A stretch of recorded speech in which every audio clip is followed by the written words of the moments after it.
అందరికీ నమస్తే. ఈరోజు మనం 19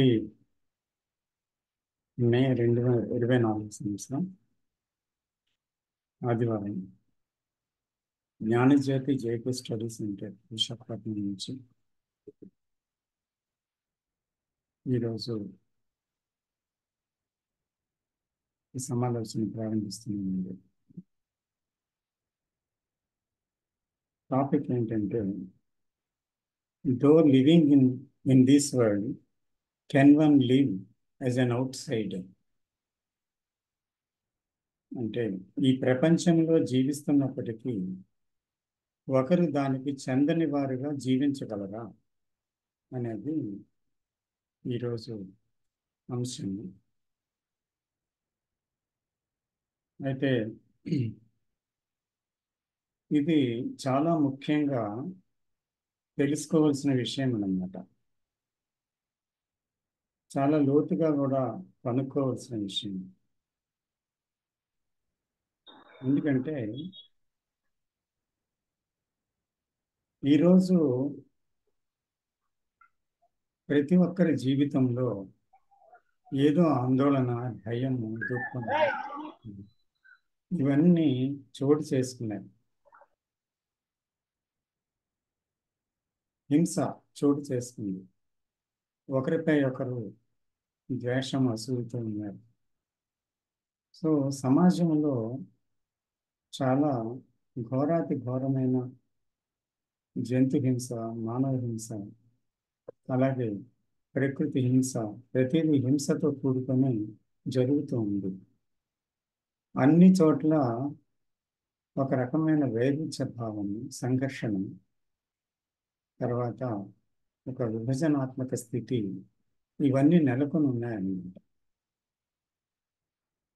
అని దీనికి పరిష్కారము మనిషి ఆలోచిస్తూనే ఉన్నాడు. ఎన్నెన్నో ఆ, ఏది అహింసా సూత్రాలను కనిపెట్టాడు. ఆ తర్వాత మానవాళి యుద్ధాలు అవి రాకుండా ఎలా జీవించాలో కొన్ని నీతి సూత్రాలని మళ్ళీ కనుగొన్నాడు, రచించాడు. కొన్ని పవిత్ర గ్రంథాలు ఉన్నాయి, ఎందరో బోధనలు చేస్తున్నారు. అయినప్పటికీ కూడా ఈరోజు ఆ, మానవ చైతన్యం చాలా చాలా ఎక్కడ చూసినా సరే మానవులందరూ కూడా ఎంతో భారవంతమైన ఒక జీవితాన్ని, ఒక సంఘర్షణాత్మక జీవితాన్ని, ఒక నిర్బంధిత జీవితాన్ని జీవిస్తున్నారు. There is no freedom at all. So అందుకని ఆ జీవితం ఆ జీవితం అనే దాన్ని ఎవరూ గమనించడం లేదు. కానీ జీవించేస్తున్నారు, బ్రతికేస్తున్నారు. వాళ్ళకి ఆ విధంగా రోజు ఉండేటువంటి ఒక యాంత్రిక జీవితంలో వెళ్ళిపోతున్నారు అన్నమాట. సో ఎవరు జీవితం గురించి పట్టించుకోలేదు. అయితే ఇక్కడ ఈ విషయాన్ని మనం పరిశీలిస్తుంటే కొన్ని ప్రశ్నలు మనకు ఉదయిస్తాయి ఈ పరిశీలనలో.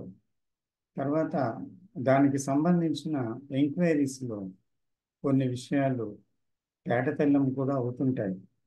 అయితే మనము చాలా నిశితంగా, తీక్షణంగా, లోతుగా ఈ విషయాల్ని పరిశీలించవలసి ఉంది. ఎందుకంటే ఒకరు స్వేచ్ఛాయుతమైన జీవితాన్ని గడపలేకపోతే అప్పుడు సమాజం కూడా స్వేచ్ఛాయుతమైన జీవితంలో ఉండలేదు.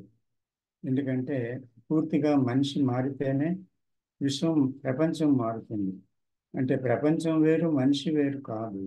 మనిషిలో వచ్చిన ఒక మౌలికమైన పరివర్తన, అంతరంగ విప్లవం సమాజంలో కూడా ఆ, కొంతమందికి అది జరిగినట్లయితే సమాజం తప్పకుండా ఒక చైతన్యవంతమైన ఒక విషయంలోనికి వెళ్ళగలదన్నమాట. ఇప్పుడుండే స్థితి మాత్రం అది కాదు. సో దీనికి ఒక మ్, ఎవరికి కూడా ఆ స్పృహ కలగటం లేదని చెప్పొచ్చు అన్నమాట. అంటే ప్రతి ఒక్కరూ ఏంటంటే తన సెల్ఫ్ సెంటర్డ్ యాక్టివిటీతో నిమగ్నం అయిపోయి తాను వేరు అని తన బ్రతుకు, తన ఆ, తన జీవించే విధానం, తన ఫ్యామిలీ, తన పేరు ప్రతిష్టలు, తన పదవి, తన తను తను నేను అనే విషయాలతోనే పూర్తిగా బంధింపబడి ఉన్నాడు. కాబట్టి ఈ స్వేచ్ఛ అనేది సాధ్యం కాదనమాట. అంచేత యాజ్ అన్ అవుట్ సైడర్, అంటే అతను దానికి చెందనివాడుగా జీవించాలి అంటే ఏంటి అక్కడ అర్థము అంటే, అక్కడ మనము అనేక విషయాలకి చెంది జీవిస్తున్నామనే అర్థం. దేనికో దానికి చెంది ఉన్నాం అన్నమాట మనం ఎల్లప్పుడూ కూడా. సో ఒక ఒక సంఘానికో, ఒక ఆ, పేరుకో, ఒక ప్రతిష్టకో, లేకపోతే ఒక ధనానికో, లేకపోతే ఒక వ్యామోహానికో, ఒక వ్యసనానికో, లేకపోతే ఏదో ఒక ఆధారం మీద మనం ప్రతిదానికి ఒక ఆధారం, ఒక అటాచ్మెంట్తో ఒక దానికి చెంది జీవిస్తున్నాం. ఎందుకు చెంది జీవిస్తున్నాము అనేది ఇప్పుడు మనం చూసినట్టయితే మనకు ప్రతిదానికి ఒక ఆధారం కావలసి వచ్చింది. ఏంటి ఆధారము? ఎందుకు ఆధారము? భయం వల్ల. మనకు ఆధారం లేకపోతే భయమా? లేకపోతే ఆ, ఒక ఏమది సెక్యూరిటీ అనేది, అంటే క్షేమం అనేది లేదు అని అనిపిస్తుందా ఆధారం లేకపోతే? అందుకనే మనం ఆధారాలు కోరుతున్నాము. సో ఏదో ఒక మతానికో, ఏదో ఒక నేను ఇండియన్ అనో, నేను హిందూ అనో, లేకపోతే నేను బ్రాహ్మణ్ అనో, నేను ముస్లిం అనో, లేకపోతే నేను క్యాస్ట్కి సంబంధించిందో, ఒక మతానికి సంబంధించిందో, ఒక గ్రూపుకి సంబంధించిన వాడిగానో, లేకపోతే దేనికో సంబంధించిన వాడిగానో ప్రతి ఒక్కరూ ఏదో ఒక దానికి చెంది ఉన్నారనమాట. సో కాబట్టి ఆ చెంది ఉండడం అనేది ఏంటి అని అంచేత ప్రపంచంలో ఆ, ఆ, జీవిస్తున్నప్పటికీ అని ముందు అన్నాం కదా. సో ఆ జీవించడం ఎలా జీవిస్తున్నామంటే దేనికో ఒక దానికి చెంది ఉండి జీవిస్తున్నాము. లేదా అంటే ఒక నాలెడ్జ్కి, ఒక గతానికి సంబంధించిన నాలెడ్జ్ అంతటితోటి మనం జీవిస్తున్నాం. మన బ్రెయిన్లో ఏముంది? పాస్ట్ ఎక్స్పీరియన్స్కి సంబంధించిన ఒక నాలెడ్జ్, ఒక ఇంప్రింట్, ఇవన్నీ ఉన్నాయన్నమాట. దాంతోనే మనం జీవితం గడుపుతూ ఉన్నాము. సో ఆ తెలిసిన ప్రపంచంలోనే జీవితం గడుపుతున్నాం అన్నమాట. సో ఆ,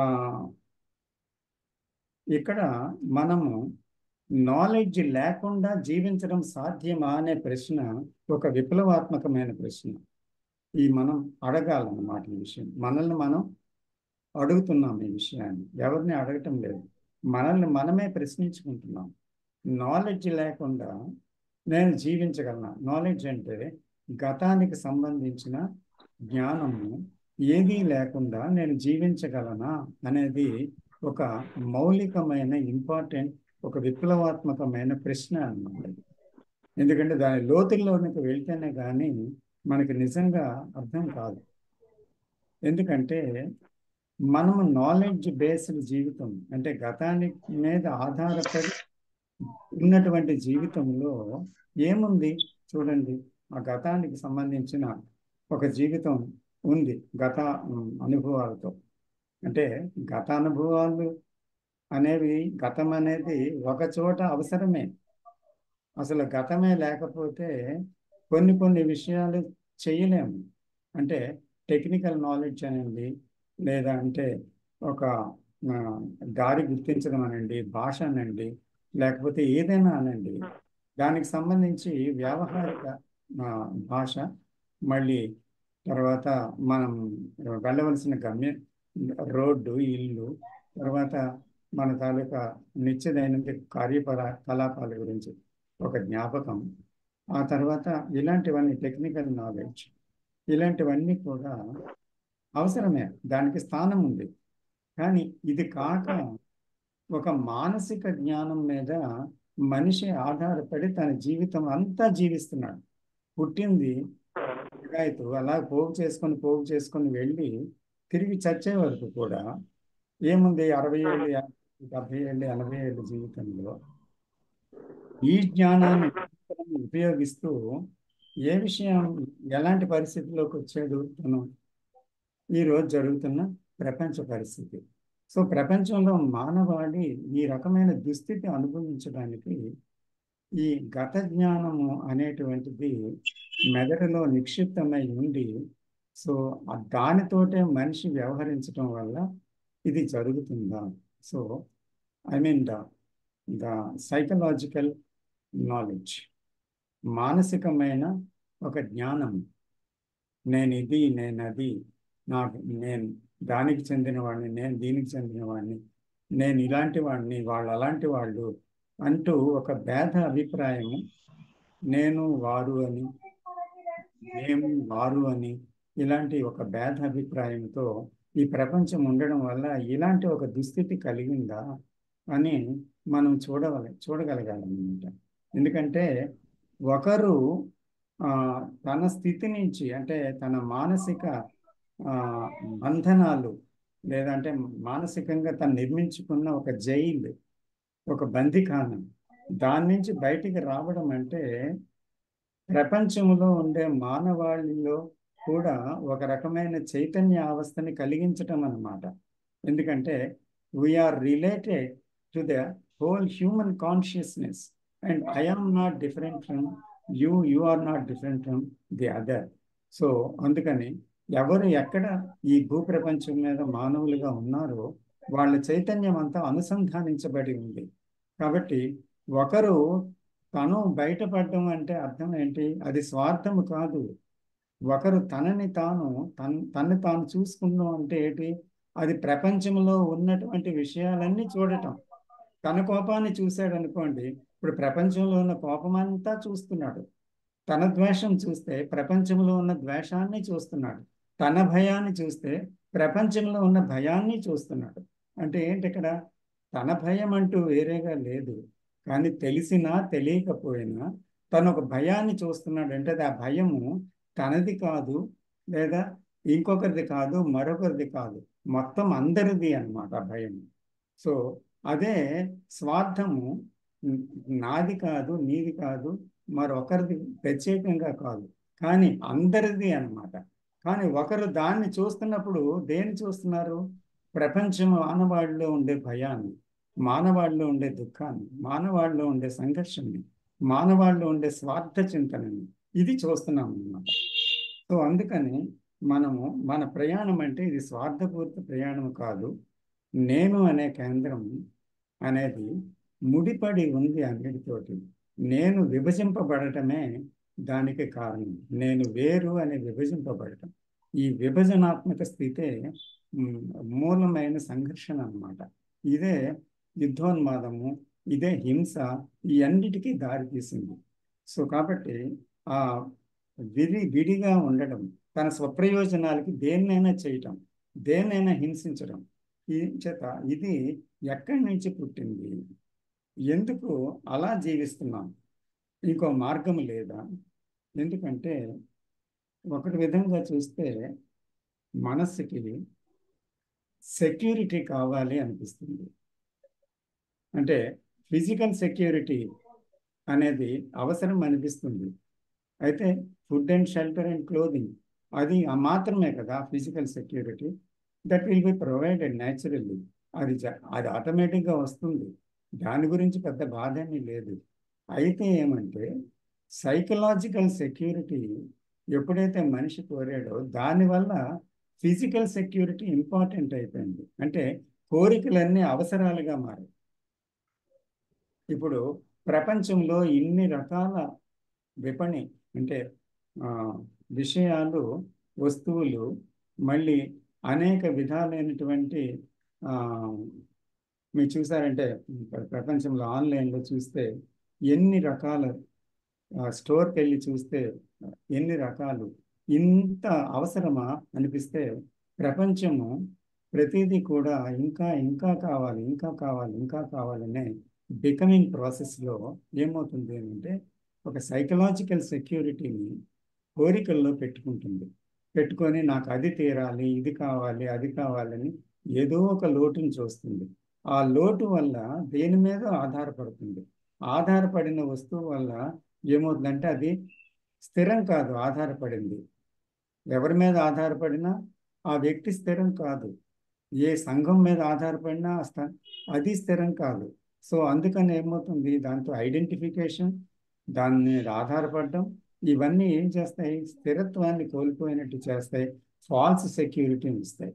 అందుకే ఏదైతే క్షేమం అని అనుకుంటున్నామో ఇంకా అక్షేమము, ఏది క్షేమం అనుకుంటున్నామో అది అక్షేమం, ఏది అక్షేమం అనుకుంటున్నామో అది నిజంగా క్షేమం.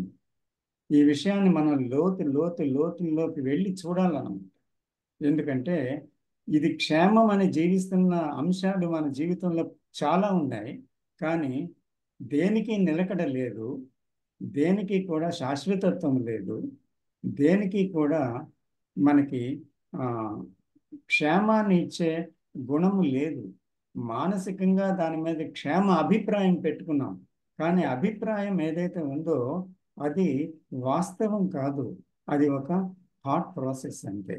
అది ఒక ఆ, అభిప్రాయం, అది ఒక రకమైన ఇమేజ్ అది.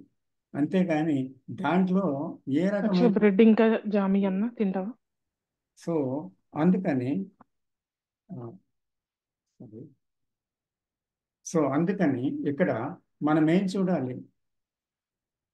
చూడాలంటే నిజంగా క్షేమంలో అక్షేమాన్ని చూడాలి. క్లియర్గా కనిపిస్తుంది లోతుకి వెళ్తే. అలాగే అక్షేమం అనేదే నిజం.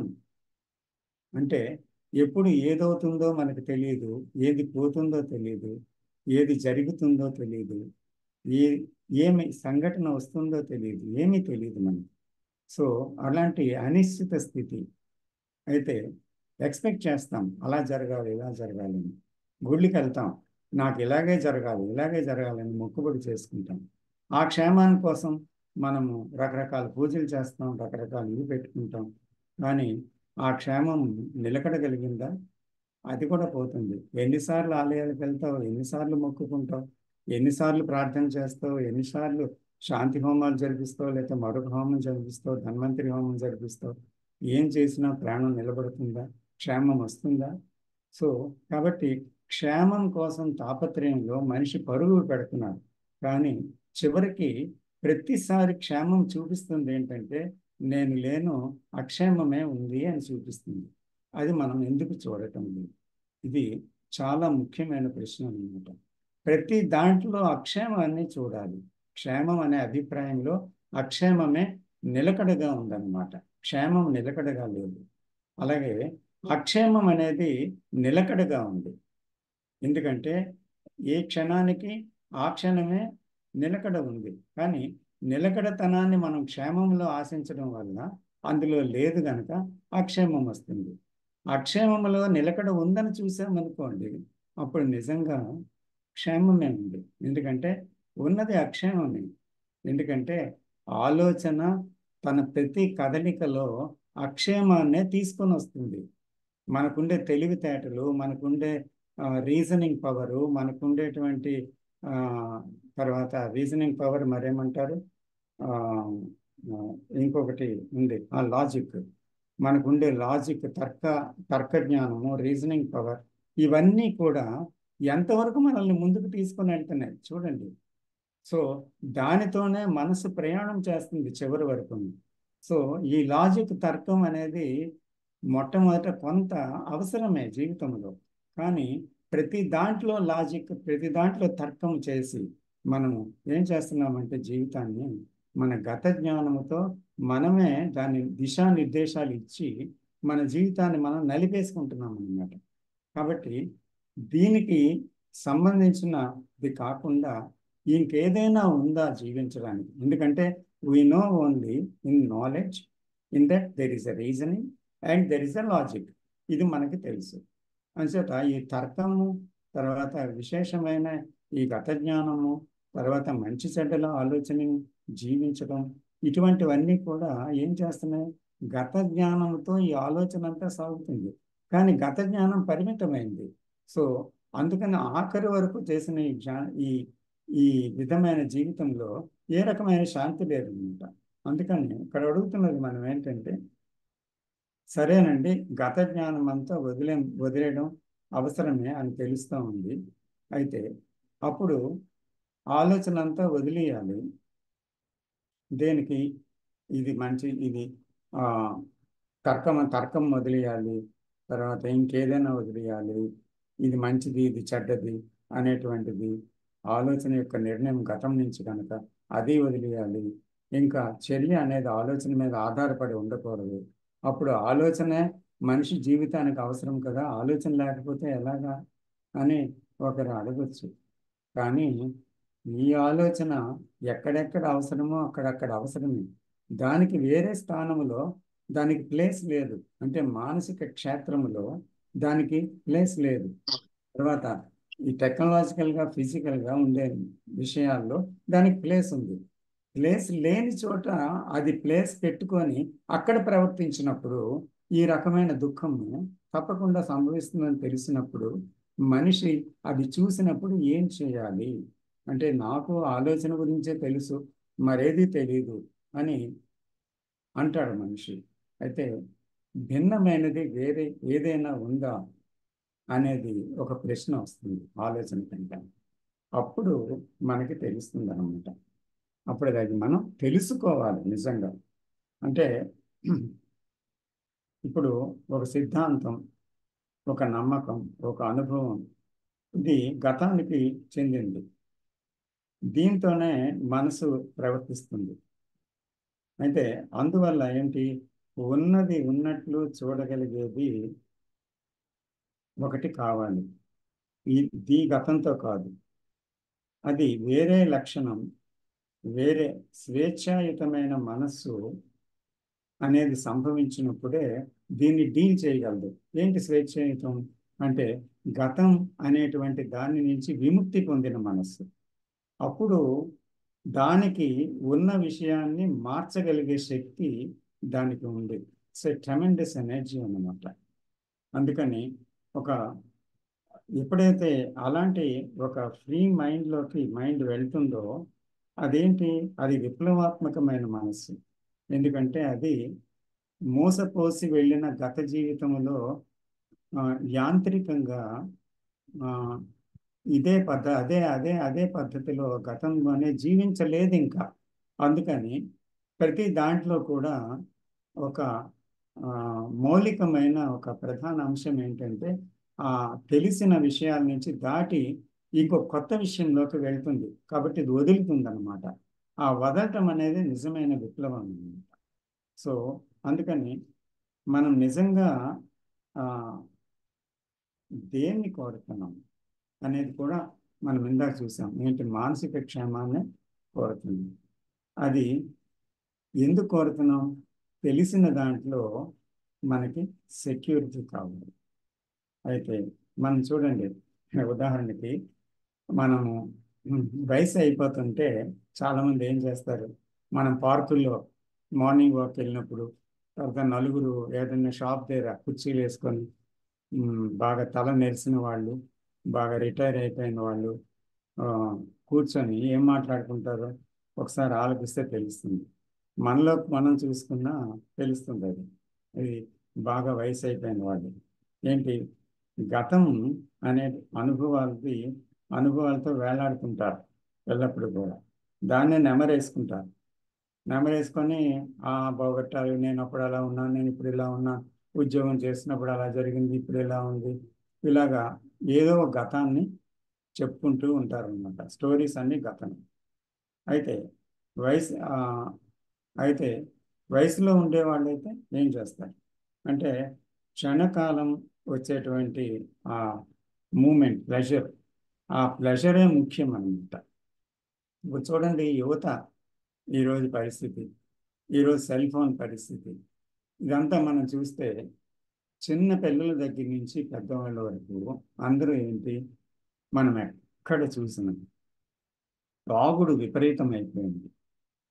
తర్వాత సిగరెట్లు, బ్రౌన్ షుగర్ ఇటువంటివి దట్టించిన సిగరెట్లు తాగడం, మూకలుగా కాలేజీల్లో డ్రగ్స్ ఎంత పట్టుకుంటున్నారు. తర్వాత ఏదో ఎంజాయ్మెంట్, మనం ట్రైన్లో చూసిన ప్యాక్ ఆటలు, లేకపోతే బాతా కానీ, లేకపోతే ఏదో తాగడాలు, ఇటువంటివన్నీ ఎక్కడ పడితే అక్కడ ఏంటవుతుందంటే సెక్స్ విపరీతమైన ముఖ్యమైపోయింది.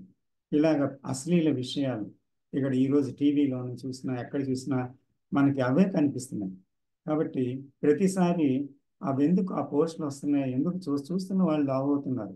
సోషల్ మీడియాలో చూడండి, ఇటువంటివన్నీ కూడా ఎందుకు జరుగుతున్నాయంటే ప్రెషర్. అంటే అక్కడ పాస్ట్ ఫ్యూచర్ ఎవడు తలవటం లేదు. ఇప్పుడు తిన్నామా, తాగుతున్నామా, ఎంజాయ్ చేసామా లైఫ్. అది కాక లైఫ్, అది లేకపోతే లైఫ్ ఏముంది. అది ఇప్పుడు అందరూ మాట్లాడుతుంది. ఎప్పుడు చచ్చిపోతామో తెలియదు, ఉంటుండగా ఎందుకు అనుభవించకూడదు, ఎవరు చెప్పారు అనుభవించకూడదని అని అడుగుతారనమాట తిరిగి. కాబట్టి ఆధార ఏదైనా ఆధారపడేది ఆ, కనబడదు. తర్వాత చివరికి ఏమవుతుంది, అలా జీవించి జీవించి ఉండగా శరీరం పాడైపోతుంది, మనసు పాడైపోతుంది, దేని మీద ఆధారపడాలో తెలియదు, ఏం ఆలోచించాలో తెలియదు. అలా తయారైపోయి ఏదో అప్పుడు ఎవరినో వింటారు, లేదా ఈ పుస్తకం ఎవరైనా ఇస్తే ఏమో ఒకవేళ బుద్ధి పుడితే ఇంకా దీనికన్నా గొప్పది ఏదైనా ఉందా అని ప్రశ్న మొదలవుతుంది. సో ఇలాగా రకరకాలుగా చాలా ఇది జరుగుతుంది. అసలు మానసిక క్షేమం ఉందా అని ప్రశ్నించి పరీక్షించాలన్నమాట. ఎందుకంటే ఎప్పుడు కూడా బికమింగ్ అనే ప్రాసెస్ అంతా కూడా నేను అనేటువంటి దాంట్లో జరుగుతున్నదంతా కూడా మానసిక క్షేమం యొక్క కదలిక. అంచేత ఈ సైకలాజికల్ సెక్యూరిటీ లేకపోతే మానవులు ఉన్మాదులవుతారా, పిచ్చెత్తిపోతారా? అందుకే ఇదంతానా, ఇది నిజమైన ఆ, క్షేమాన్ని ఇస్తుందా అనే ప్రశ్న మనం వేసుకోవాలి. తప్పకుండా మనం అందరం వేసుకోవాలన్నమాట ఈ క్షణం. ఎందుకంటే ఉమ్, ఒక ఒకటి నిజం, మానసిక క్షేమం కావాలి, లేకపోతే మైండ్ సరిగ్గా ఫంక్షన్ చేయలేదు. ఆందోళనలో, భయంలో, అస్థిరత్వంలో, తర్వాత దుఃఖంలో పని చేయలేదు. కాబట్టి ఒక మానసిక క్షేమం నిలకడ కావాలి మనిషికి. అయితే దానికోసం దేని మీద ఆధారపడి దాన్ని నేను తెచ్చుకున్నాను అనుకోండి, ఆ మానసిక క్షేమాన్ని, అప్పుడు ఏమవుతుంది, అది అక్షేమం అవుతుంది. అసలు మానసిక క్షేమం అనేది నిజంగా ఉందా?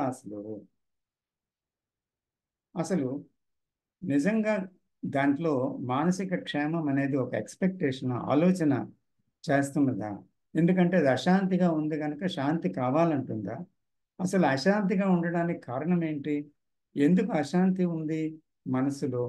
మనసు అశాంతి ఉండబట్టే శాంతిని కోరుతుంది కదా. అశాంతి ఏర్పడడానికి కారణం ఏంటి అని ఒకవేళ చూస్తే, అశాంతి అర్థమైతే, అశాంతి అనేది ఆగిపోతే అక్కడ ఉన్నది శాంతే కదా. ఈ శాంతి చెదిరిపోదు, ఈ సెక్యూరిటీ చెదిరిపోదు. ఎందుకంటే అది దేని మీద ఆధారపడి రాలేదన్నమాట ఆ సెక్యూరిటీ. కాబట్టి ఆలోచనకి ఒక స్థానం ఉంది. అయితే అది మనకి క్షేమం మాత్రం ఇవ్వలేదు కదా. ఇవ్వగలదా? అది ఇవ్వగలదు అనుకుంటే అది ఒక భ్రాంతి. అందుకనే చాలామంది చర్చిలకు వెళ్తారు, టెంపుల్కి వెళ్తారు, ఒక సిద్ధాంతాన్ని కట్టు పెడతారు, తర్వాత ఒక నమ్మకములో ఉంటారు. ఉంటే వాళ్ళకి క్షేమం అనేది కలుగుతుందా? అక్షేమమే తిరిగి వస్తుంది అనమాట. క్షేమం కోసం ఆరాటమే అక్కడ కనిపిస్తుంది. సో ఏది క్షేమం అనుకుంటున్నామో దాంట్లో అక్షేమం ఉంది. అంచేత గతములో క్షేమము లేదు అని దీన్ని బట్టి మనకు తెలుస్తుంది. చేత కాబట్టి ఆలోచనే గతము. కాబట్టి మానవులందరూ, మనుషులందరూ కూడా జీవితం అంతా కూడా చూస్తే ఆలోచన మీదే ఆధారపడి సెక్యూరిటీ అక్కడే ఉందని జీవిస్తున్నారు. కానీ ఉందా అది చూస్తే, నేను ఇదంతా చూశానండి అంటాం మనం. ఇందులో మనం మాట్లాడుతున్నదంతా గమనించాం, చూసాం. మేము కూడా ఆ, అందరూ చనిపోవడం మా కళ్ళ ముందు చూసాం. ఎన్నో రకాల ఆ, ఇది నష్టాలు జరగటం చూసాము. ఎన్నో విధాల ఆశలన్నీ కుప్పకూలిపోవడం చూసాము. అన్నీ చూసాము. ఎందులోని క్షేమం లేదని తెలుసు మాకు. అనే దాంట్లో అర్థం ఏంటి అంటే, ఒక లాజికల్ అండర్స్టాండింగ్తో దీన్ని చూసాము. అంటే ఒక తర్కంతో, ఒక మనసుతో, ఒక గతంతో దీన్ని చూసి ఆలోచనతో ఒప్పుకున్నామా, లేక ఆలోచన యొక్క కదలిక, దాని స్వరూపం, దాని స్వభావాన్ని గమనించాము. అవగాహన ఏ స్థాయిలో జరిగింది? ఆలోచన యొక్క కదలికలను చూస్తూ గమనించడం వల్ల జరిగిందా, లేదా అంటే చుట్టుపక్కల ఏదో చూస్తూ గతంతో ఒక నిర్ణయం తీసుకోవడం వల్ల అలా అనిపించిందా? అక్కడ ఆలోచన ఏం చేసినా క్షేమం లేదని నేను చూడగలను. ఆలోచన ఏదైతే చేయను, కానీ దాంట్లో క్షేమం లేదు అనే విషయం నేను చూడడానికి వీలవుతుందా, చూడగలుగుతున్నాను. అయితే ఈ విషయం చూడండి, ఎప్పుడైతే ఈ సత్యాన్ని చూడగలుగుతానో ఆ దర్శనములోనే నేను గతము నుండి స్వేచ్ఛ పొందుతాను. అంటే నేననేది అక్కడ అభాస అని తెలిసి అక్కడ ఆ ఫీలింగ్ పోతుందన్నమాట. నేను వేరు, నేను ఇది, నేను అది, నేను దానికి చెందినవాడిని, దీనికి చెందినవాడిని అనే విభజనాత్మక స్థితి పూర్తిగా అంతమైపోతుంది అనమాట. అంటే ఎప్పుడు చూస్తే ఆలోచన ఏం చేసినా అందులో క్షేమము లేదు. ఆలోచన అంటే ఏంటి? నేనే, గతమే నేను, ఆలోచనే నేను. కాబట్టి ఆ ఆలోచన ఏం చేసినా, ఏది ఆలోచించినా అందులో క్షేమం లేదు అని మనం ఎప్పుడైతే స్పష్టంగా చూడగలిగామో, not because somebody has said it, అక్కడ ఏదో ఒక గ్రంథంలో రాసి ఉందనో, మహాత్ములు చెప్పారనో కాదు, అది లాజికల్గా ఉందనో, హేతుబద్ధంగా ఉందనో కాదు, కానీ మనకి మనంగా చూసాము. అప్పుడు గతం నుంచి స్వేచ్ఛ దొరుకుతుందన్నమాట. ఆ సత్య దర్శనంలో ఏం జరుగుతుందంటే అక్కడ జరుగుతుంది ఒక ఇంటెలిజెన్స్ ఉంది, అక్కడ ఒక ప్రజ్ఞ ఉంది. ఇది పోతే అటువంటి తెలివి రీజన్ లాజిక్ కాదది. ఆ తెలివి అంచేత ఈ ఆలోచన యొక్క స్వరూప స్వభావాలు, ఆ నిజాన్ని చూడటంలో ఇంటెలిజెన్స్ ఉదయించింది. అంచేత అక్కడే సెక్యూరిటీ అనేది తప్పకుండా ఉంది. ఆలోచన దాని కదలిక మాత్రం చేత పరిమితత్వాన్ని కొనసాగుతుంది కదా, అది కదిలితే చాలు ఒక పరిమితత్వంలో వెళ్తుందన్నమాట.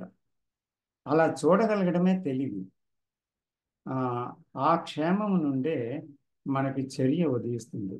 ఆ తెలివి అనేటువంటి క్షేమము, అదే నిజమైన క్షేమం. తెలివి ఏంటి? ఆ తెలివి అంటే it is called in English intelligence, and difference between the cleverness of the brain and intelligence. But this is not the quality of that fragmented brain or అంటే fragmented సౌండ్ తక్కువేమని మరి ఏదైనా బాధ్యత వస్తుందంటాను సౌండ్ whole thing. సో అందుకని అక్కడి నుంచి పనిచేసినప్పుడు ఆ మొత్తం పనిచేస్తుంది అనమాట. ఆ మొత్తం పనిచేసినప్పుడు ఏమవుతుంది అక్కడ? So it will effect the whole consciousness. అందువల్ల తెలివి ఉదయించగానే ఏది ఆ కేంద్రము ఆగిపోతుంది, దాని పని చేయడం ఆగుతుంది. అప్పుడు నీవు మనం ఈ ప్రపంచంలో ఉన్న ప్రపంచానికి చెందమన్నమాట. ఎందుకంటే నేను అనేది ఉంటున్నప్పుడే, దానికి సంబంధించిన జ్ఞానముతో అది ఉన్నప్పుడే అది ఏం చేస్తుందంటే ప్రపంచానికి చెందినవాడిగా ఉంది. అక్కడ ఎప్పుడైతే ఈ దర్శనం కలిగిందో, స్వేచ్ఛ దాని నుంచి కలిగిందో, ఆ సెంటర్ నుంచి, ఆ జ్ఞానం నుంచి, అప్పుడు ఆ వ్యక్తి అతను వ్యక్తిగా లేడు, అతను ప్రపంచానికి చెందడు, వేరే వేరే వ్యక్తిగా. అంచేత చర్య చేస్తున్నా చెయ్యని వాడే, చూస్తున్నా చూడని వాడే అని కృష్ణజీ చెప్తారు కదా. అతనే చూస్తూ చూడని వాడు, చర్య చేస్తూ చెయ్యనివాడు, మాట్లాడుతూ మాట్లాడని వాడు. ఎందుకంటే అక్కడ కేంద్రం లేదు, కానీ తెలివి ఉంది. ఆ తెలివి మొత్తము విశ్వవ్యాప్తమైనది. అది నీది కాదు, నాది కాదు, ఏ ఒక్కరిది కాదు.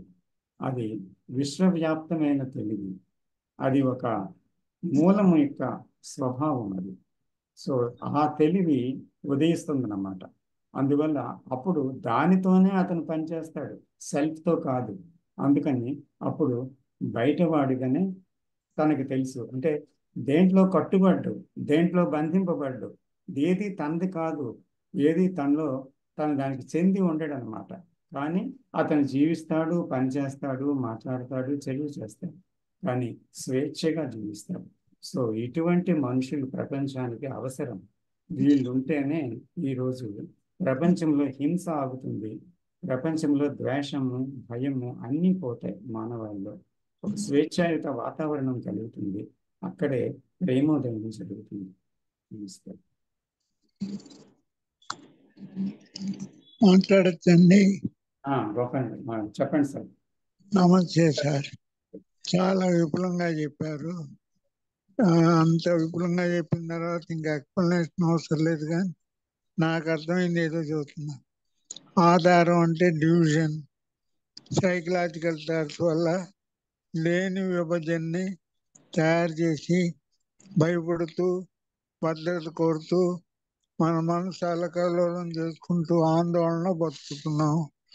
మనం మారితేనే ప్రపంచం మారుతుంది, కానీ ప్రపంచం మారితే మనం మారటం కాదు అని చెప్పారు. చాలా బాగుందండి. నమస్కారం.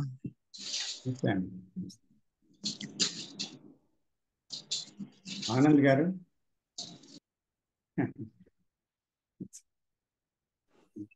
I'll come in later, sir. I'll come in. I too started late.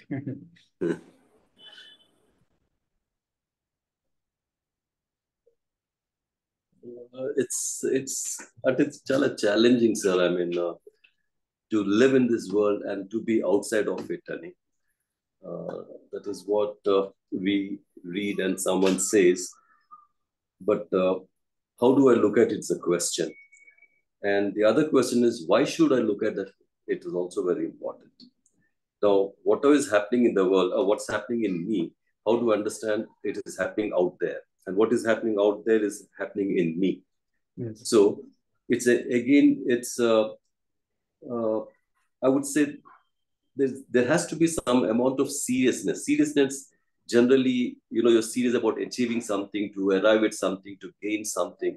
That is what we are serious about, to earn a livelihood, to have a nice life. We are very serious about it. But am I really serious about what is happening out there?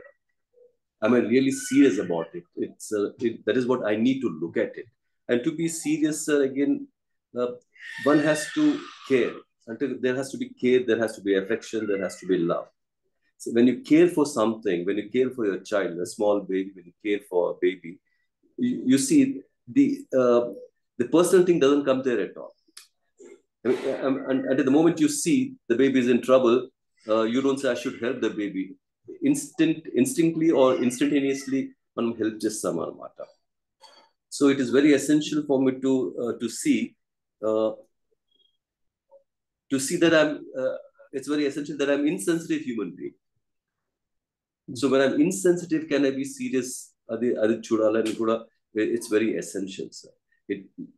Right now, whatever is happening in the world, whatever is happening in the country, the way the problems have been coming up, we meet and discuss very seriously.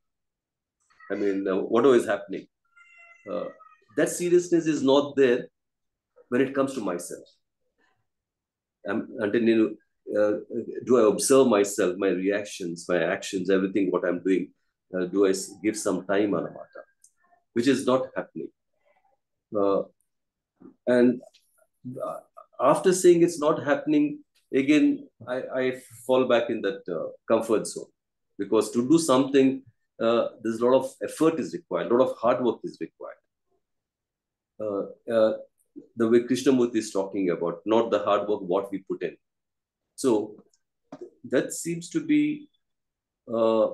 blocking me to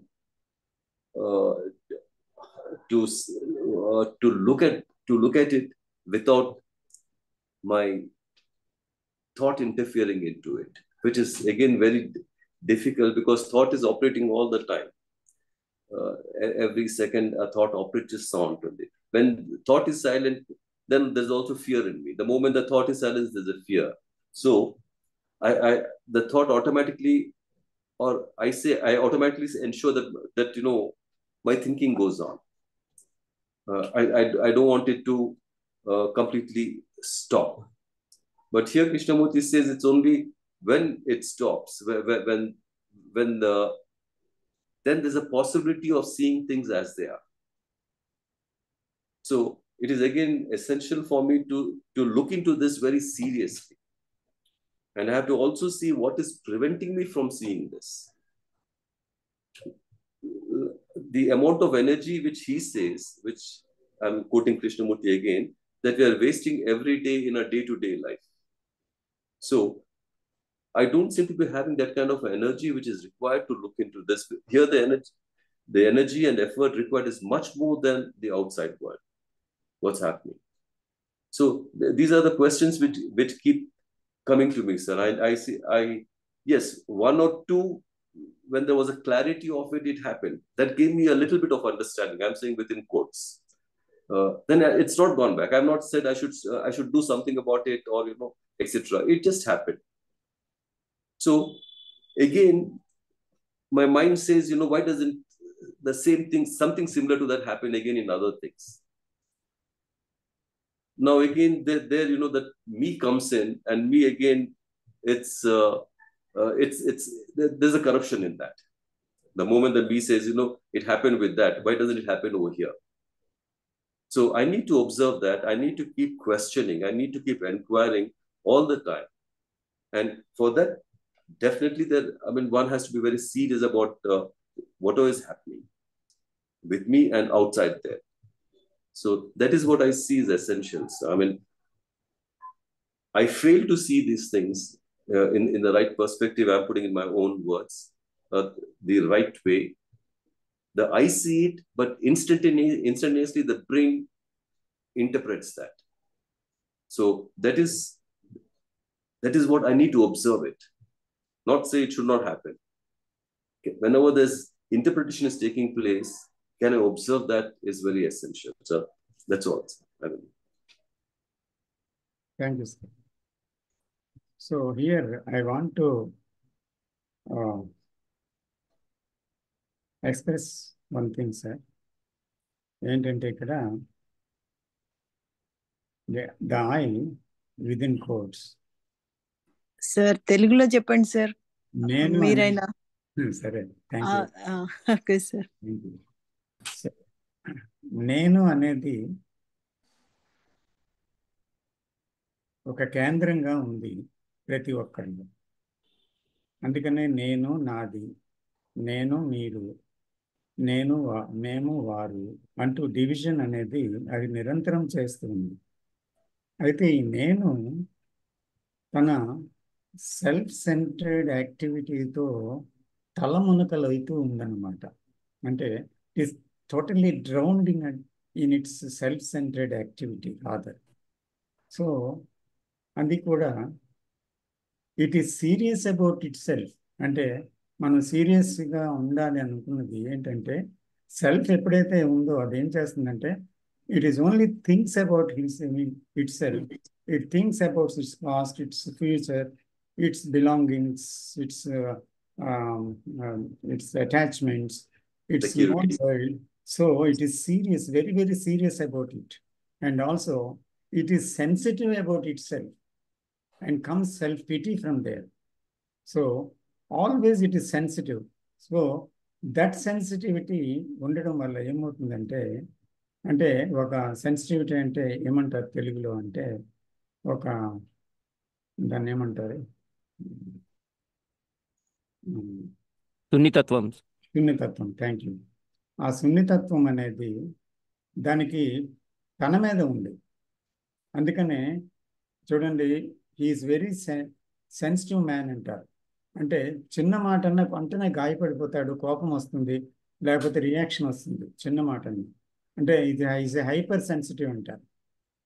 so అందుకని ఇక్కడ ఆ sensitivity అనేది ప్రపంచం మీద ప్రపంచ పరిస్థితుల మీద, తన చుట్టూ జరిగిన సంగతుల మీద ఒక మనిషికి ఎందుకు రావటం లేదు? తన మీదే తను ఎందుకు సెన్సిటివ్ అయిపోయాడు? తన మీదే తనకి ఎందుకు సీరియస్నెస్ వచ్చింది అని మనం చూడటం వల్ల ఏమైందంటే, అది ఉండడం వల్ల అతనికి is not sensitive about the surroundings. ఒక చింపి గుడ్డలతో బాగా కాళ్ళు సరిగ్గా లేని పరిస్థితుల్లో దేహం అంతా మట్టి కొట్టుకుపోయి డేకురుతూ వెళ్తున్న ఒక వ్యక్తిని అతను ఎప్పుడు చూడడం లేదు, గమనించడం లేదు. ఎందుకంటే తన బిజినెస్, తన సుఖం, తన ఫ్యామిలీ, అదే ఆలోచన అతనికి, తన బికమింగ్. ఎప్పుడో ఒక ప్రకృతి దృశ్యాన్ని రమ్యంగా జరుగుతున్న ఆ ప్రకృతిలో ఆ నీలి మేఘాలు, దాని తెల్లటి మేఘాల మధ్యన ఆ నీలాకాశాన్ని ఎప్పుడు చూడలేదు. ఆ వాడిపోతున్న చెట్టుని ఎప్పుడు చూడలేదు. చిగురు పెడుతున్న ఆ చెట్టుని చూడలేదు, దాని సౌందర్యం చూడలేదు. ఆ పక్షి యొక్క కూత వినలేదు, ఆ నది యొక్క అందాన్ని చూడలేదు, శబ్దాన్ని వినలేదు. ఎందుకు ఇన్సెన్సిటివ్ అయిపోయాడు అంటే, ప్రతి దానికి ఇన్సెన్సిటివ్ అయ్యాడు. ఎందుకంటే బికాస్ ఈ సెన్సిటివ్ ఓన్లీ అబౌట్ హిమ్సెల్ఫ్.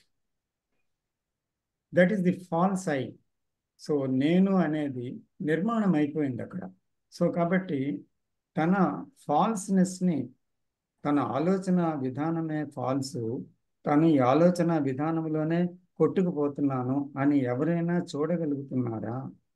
ఒకవేళ చూడగలిగితే అది టీచింగ్ కాదు, తన మట్టుకు తను చూడాలి. నేను ఇందులో దొరికిపోయాను, ఇందులో పట్టుబడిపోయాను, ఇందులో నిర్బంధించబడ్డాను, ఈ జైల్లో ఉన్నాను నేను, అందుకు నేను నాకే ముఖ్యమైపోయాను, కాబట్టి నాకు ఏది ముఖ్యం కాకుండా పోయింది అనేటువంటి విషయాన్ని ఎవరైతే చూశారో, ఎందుకంటే అది ప్రపంచం నుంచి తన్ను వేరుపరిచిందనమాట. It is the factor, divisive factor, అంటే వేరుపరిచిన ఒక మూల కారణం. సో కాబట్టి ఆ వేరుపరిచిన మూల కారణము అది నిజంగా ఫాల్స్ అన్నమాట. అది నిజం కాదు, అది గతము. ఈ గతంతో పెట్టుకున్న అభిప్రాయాలు, గతంతో ఏర్పరచుకున్న నిర్ణయాలు, అభిప్రాయాలు, ఈ గతం సంబంధించిన జ్ఞానము, దానికి సంబంధించిన అనుభవాలు, ఇవి మనిషిని నిర్బంధిస్తున్నాయి. ఈ విషయం మనిషి చూస్తేనే కానీ, నిజంగా చూస్తేనే కానీ అప్పుడు దాని నుంచి బయటపడే అవకాశం లేదు. సీరియస్గా తన గురించి అన్వేషణ చేయడానికి, ప్రశ్నలు ఎంక్వైరీ చేయడానికి కూడా వీలు కాదు. తర్వాత ప్రతి దాన్ని క్షుణ్ణంగా పరిశీలించే శక్తి కూడా అతనికి ఉండదు, ఏమీ ఉండదు అన్నమాట. అందుకే అతను నిర్బంధించబడినవాడు, పూర్తిగా తన థాట్ ఫ్రేమ్లో, జైల్లో తనకు తానే నిర్బంధించుకున్నాడు. సో కాబట్టి అతను ఒక రకంగా జీవిస్తూ ఒక అంధుడు అన్నమాట, ఒక గుడ్డివాడు. కాబట్టి ఒక గుడ్డివాడుగా ఉన్నవాడికి ఈ ప్రపంచంలో తన శరీరమే తనకు తెలుస్తూ ఉంది, ముట్టుకుంటే శబ్దాలు వింటాడు, కానీ చుట్టూ ఉండే ప్రపంచంలో అందం అతనికి తెలియదు. అలాగే మనం కళ్ళుండి గుడ్డివాళ్ళని అయిపోయామన్నమాట. అంటే ఆ మనసు ఏమైంది? ఒక సెన్సిటివ్నెస్ లేక ఒక అంధత్వాన్ని ప్రసాదించింది. ఇది ఒకరు గమనించగలిగితేనే కానీ బయటపడే అవకాశం లేదు నిజంగా. Just to add a little bit, sir. I mean, when Krishnamurti is talking about sensitive, it is different from what I say sensitive. And he talks about sensitive when they scale. I cannot follow you, sir. Can you repeat, please? Krishnamurti, what I say is sensitive, sir, and when Krishnamurti talks about sensitivity, it's completely different.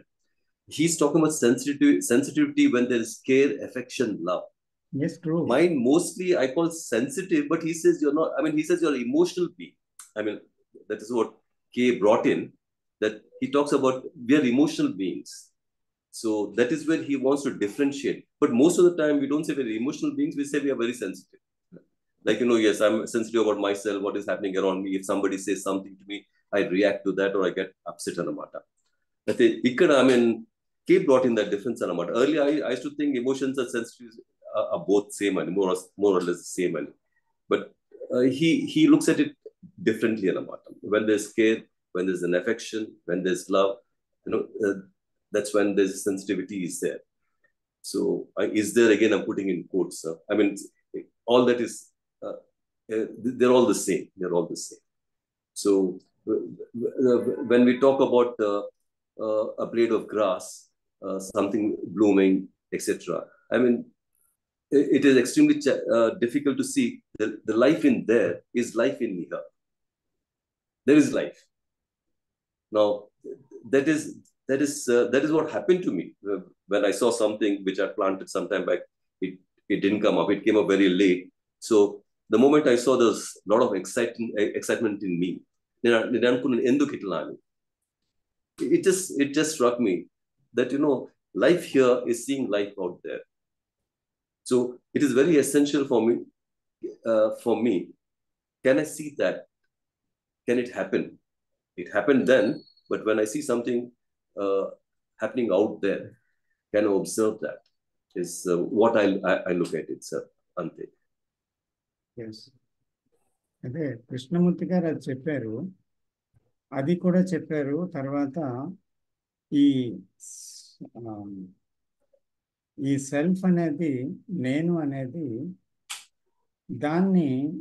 దాని మీద దానికి sensitivity ఉంది, దాని మీదే దానికి ఎక్కువ అభిలాష ఉంది, అదే ఫోకస్ చేస్తుంది, అందుకే అది చూడలేకపోతుంది అనే సత్యాన్ని నేను చూశాను అనుకోండి. అప్పుడు అది చాలా చాలా అసహ్యంగా, ప్రమాదకరంగా నాకు కనిపిస్తే కదా, అప్పుడు ఆ బ్లేడ్ ఆఫ్ గ్రాస్లో కూడా ఉన్న లైఫ్ కానీ, అక్కడ ఉండేటువంటి ప్రతి విషయంలో ఉండేటువంటి దాన్ని కానీ స్పష్టంగా చూసి స్పందించగలను. Then I will have a sensitivity. So ఒక common thinking of the past నాలెడ్జ్తో బంధింపబడి, ఒక కేంద్రంతో, నేను అనే సెల్ఫ్ సెంటర్డ్ యాక్టివిటీతో నిండిపోయిన మనిషి అయిన నేను ఎలాగ చూడగలను ప్రకృతిలో ఉండే విషయాన్ని కానీ, ఒక సమాజంలో జరిగే దుర్ఘటనలు కానీ, హింస కానీ, దానికి స్పందించడం కానీ నాకు ఎలా తెలుస్తుంది? తెలియదు కదా. సో కాబట్టి నేనే ప్రధాన కారణం కనుక నేను చేయవలసిన అన్వేషణ అంతా నేను ఎలా సెన్సిటివ్గా ఉండగలను అనే కాదు, నా ఇన్సెన్సిటివిటీని నేను గమనించినప్పుడే నిజంగా సెన్సిటివిటీ అనేది తప్పకుండా వస్తుంది, వచ్చి తీరుతుంది. But I must be aware of my insensitivity, otherwise there is no hope. That's my feeling, sir. Thank you, sir. So ఎవరు మాట్లాడతారు ఇంకా? Thank you sir. నమస్తే అండి, నేను సులోచనానండి, అట్లాంటా నుంచి. ఏమ్మా? సులోచన అండి, వినపడుతుందండి? సులోచన గారు చెప్పండి. సార్, ఇప్పుడు ఇది స్పేస్ బిట్వీన్ టూ థాట్స్, అది ఐడెంటిఫై చేయటానికి ఏకాంతం ఒకటి, కొద్దిగా వైరాగ్యం ఒకటి హెల్ప్ చేస్తుందండి. I mean person needs to be like alone or మనలో మనమే అట్లాగా ఉండటం అన్నది దోహదం చేస్తుందా to identify that space between two thoughts? అది నేను ఎక్కడో విన్నానండి అలాగా.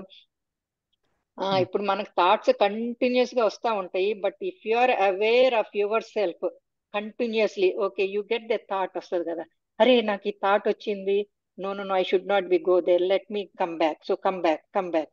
సో ఎవ్రీ టైమ్ అలాగా కమ్ బ్యాక్ చేసుకుంటే at certain point of time ఏమవుద్దంటే క్వైట్ అయిపోతుంది మైండ్, కైండ్ ఆఫ్ క్వైటర్ అయిపోతుంది. అప్పుడు అది అలా స్టేట్ కి కంటిన్యూస్ గా లైక్ కాన్స్టెంట్ గా ఆ స్టేట్ కి రావాలంటే a person needs to be alone or ఏకాంతం అంటారు చూడండి, ఏకాంతము and then little bit of వైరాగ్యం, కొద్దిగా వైరాగ్యం కూడా ఉంటే to attain to that state easy అని అంటారు. ఈజ్ దట్ కరెక్టేనండి? లేదంటే ఈ కేయాస్, ఈ డే ఇన్ డే అవుట్ మనం చేసే డైలీ యాక్టివిటీస్ లో అగైన్ మనం మళ్ళీ కిందకి జారిపోతుంటాం, మళ్ళీ వెనక్కి వెళ్ళిపోతాం, ఆ కిందకి జారిపోతాం, మళ్ళీ పైకి రావడం ట్రై, ఇక్కడే టైం అంతా అయిపోతుందండి. సో అప్పుడు అలాంటి టైంలో అంటే ఇన్ మై కేస్ నేనేం చేస్తానంటే, నేను గార్డెన్ లోకి అట్లా వెళ్ళినప్పుడు ఒక ఫ్లవర్ ని చూసినప్పుడు the arrangement of that petals ఉంటాయి కదండి, ఇప్పుడు ఒక బంతి పువ్వుకి పెటల్స్ ఎంత అందంగా ఉంటాయి. So if one has to remove each petal తీసి మళ్ళీ అలా పెట్టమంటే ఎవ్వరికి సాధ్యం కాదు. అది ఎలా పెట్టారు, అది ఆ ప్రకృతి అంత అందంగా పెట్టింది, దీని వెనక ఏదో ఉన్నది. అంటే అంత అందంగా ఆ పెట్టెలను అలా అరేంజ్ చేసుకుంటూ రావటం అన్నది అంటే నేను ఇంకొక స్వామీజీ ఆయన తత్వం మాట్లాడతారండి. ఆయన్ని కొద్దిగా ఫాలో అయ్యి ఆయన దగ్గర ఇవన్నీ పికప్ చేశానండి. ఆయన అంటారు, ఆ పెటల్స్ అన్ని నువ్వు లాగేసి నీకు ఇస్తాను, నువ్వు can you arrange like that. మళ్ళా బంతి పువ్వుని ఆ ఒక్కొక్క పువ్వుని అలా పెట్టగలుగుతావు, లేదు కదా. So that mean there is something prajna, మీరు అన్నట్టుగా something, some shakti. It's a kind of that doesn't have name and నామరూపాలు లేనిది ఉన్నది. ఫర్ ఎగ్జాంపుల్, ఒక సాల్ట్ గ్రెయిన్ కానీ, సాల్ట్ ఒక పక్కన షుగర్ పీస్ పెడితే, చీమ చూడండి, చిన్న చీమ ఎంత సైజులో చిన్న, it will go directly to the sugar వైపే వెళ్తుంది.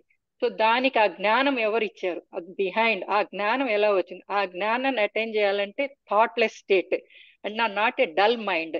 మళ్ళీ again it's not called dull mind, it is active గా అవేర్నెస్ లో ఫుల్లీ అవేర్ గా ఉంటది. ఇవన్నీ థియరిటికల్ గా నాకు అర్థమవుతుందండి. ఆ స్టేట్ కి వెళ్ళాలంటే వెరీ వెరీ డిఫికల్ట్ అండి. మేబీ లైక్ ఎంతో ట్రై చేస్తే ఒక 2 seconds ఉంటానేమో క్వైట్ గా, మళ్ళీ ఇమీడియట్ గా అరే నేను క్వైట్ ఉన్నాను కదా, మళ్ళీ థాట్ స్టార్ట్ అవుతుంది. అన్బిలీవబుల్ అండి ఈ మైండ్ చేసే యాక్టివిటీస్. సో అదండి, అట్లా అనిపిస్తుంది నాకు ఇప్పుడు. కొన్ని విషయాలు చెప్తున్నానండి మీకు. చెప్పండి సార్. ఇప్పుడు ఆ స్థితి, నిశ్శబ్ద స్థితి నేను ఎలా చేరుకుంటాను అనేది కూడా నేనే కదా.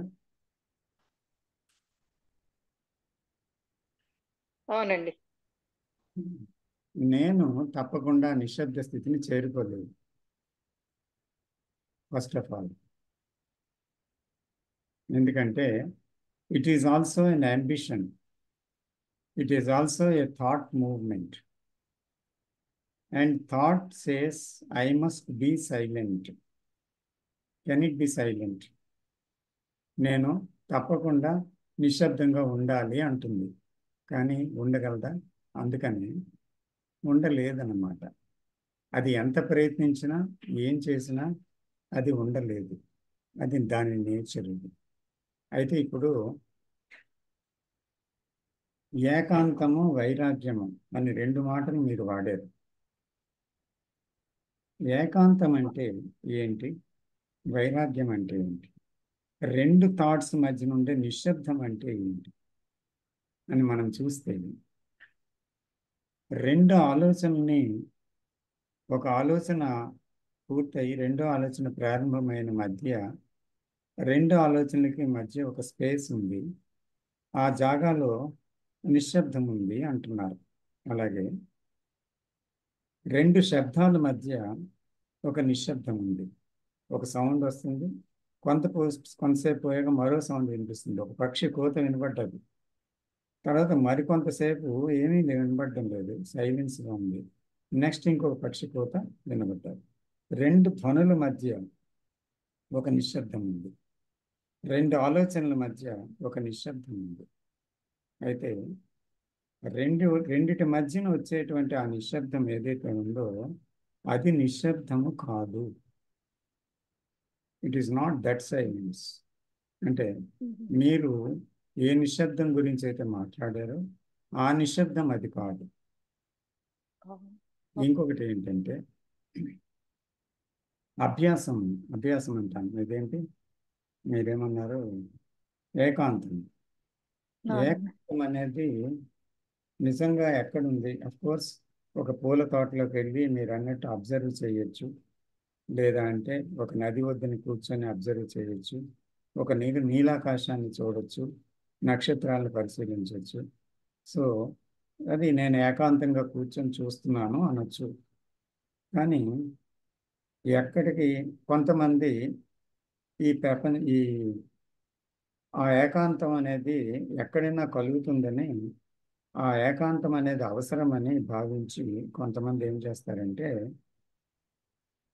ఈ కుటుంబం నుంచి కొంత దూరం వెళ్ళిపోవాలి, ఈ గందరగోళం నేను పడలేను, ఏదో పూల తోట లేకపోతే ఏదో ఒక బీచ్లోనో లేకపోతే ఎక్కడికో వెళ్ళి కొంతసేపు ఏకాంతంగా గడిపి రావడం కాదు, నేను కొన్నాళ్ళు ఒక హిమాలయ పర్వతాల్లో ఎక్కడో ఒక ఆశ్రమంలో ఉండి రావాలి, ఆ సౌందర్యంతో గడపాలి, లేకపోతే ఒక ముని ఆశ్రమంలో ఉండాలి, ఏదైనా ఒక ఏకాంత ప్రదేశాన్ని ఎన్నుకోవాలి, అక్కడ నేను ఏకాంతంగా గడపాలి అని అనుకుంటాడు. ఇదంతా ఎందుకు? ఇది ఈ లంపటత్వం నాకు పోదా, దీన్ని వదులుకుంటే కానీ నాకు శాంతి లేదు అంటూ ఒక రకమైన రియాక్షనరీ వైరాగ్యం కలుగుతుంది ఈ గందరగోళం పడలేక. సో అటువంటి ఒక వైరాగ్యం అన్నమాట. తర్వాత వైరాగ్యం అంటే అర్థం ఏంటి? రాగము నుంచి విముఖత. అంటే మనం ఏదైతే రాగం అంటే బంధింపబడ్డామో కోరికలతో, లేదా అంటే ఇది ఇష్టమా అది ఇష్టం అంటూ దాన్ని అంటిపెట్టుకుని ఉన్నాము, దాని నుంచి బయటపడాలి అనేటువంటి విముఖత, అది వైరాగ్యం.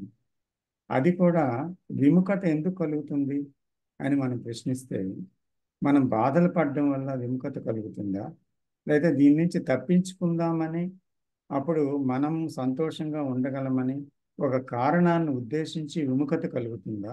ఆ వైరాగ్యంలో ఒక కారణం ఉందా? ఉంటే ఆ కారణం ఏంటి అని పరిశీలించాలి. సో వైరాగ్యం అనే మాట కారణంతో కూడుకుని ఉంది.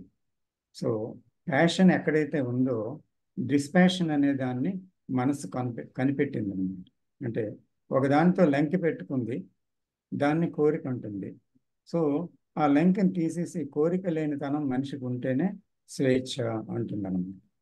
సో కాబట్టి కోరిక లేనితనం కోసం ఫైట్ చేస్తుంది, కాబట్టి అది అంతర్యుద్ధంలోకి వెళ్తుంది. అందుకనే చాలామంది సన్యాసులు ఈరోజు అక్కడ ఉండి కూడా వాళ్ళ మనస్సంతా కూడా ఇంకా ప్రాపంచిక విషయాలలో చాలామంది ఉన్నారు, ఇంకా లోపల. బయటికి ఫిలాసఫీ మాట్లాడతారు. సో అందుకని ఇక్కడ అది కాదు విషయం. విషయం ఏంటంటే ఏంటి, మీరు మీతోనే ఉన్నారు. అర్థమైందా? అంటే నేను, నా భావాలు, నా గతము, నా జ్ఞానము నాతోనే ఉంది. కాబట్టి నేను ఏకాంతంలో ఉన్నా కూడా ఆ థాట్స్ వస్తున్నాయి కదా. పూజ గదిలో ఉన్నా, తోటలో ఉన్నా, ఎక్కడున్నా కాసేపు పువ్వుని చూస్తే చూడొచ్చు, తర్వాత ఏమో మళ్ళీ ఏదో థాట్ వచ్చింది. సో థాట్ అనేది వెంబడిస్తూ ఉంది ఏకాంతంలో అని. సో కాబట్టి ఏకాంతత ఎక్కడుంది అక్కడ?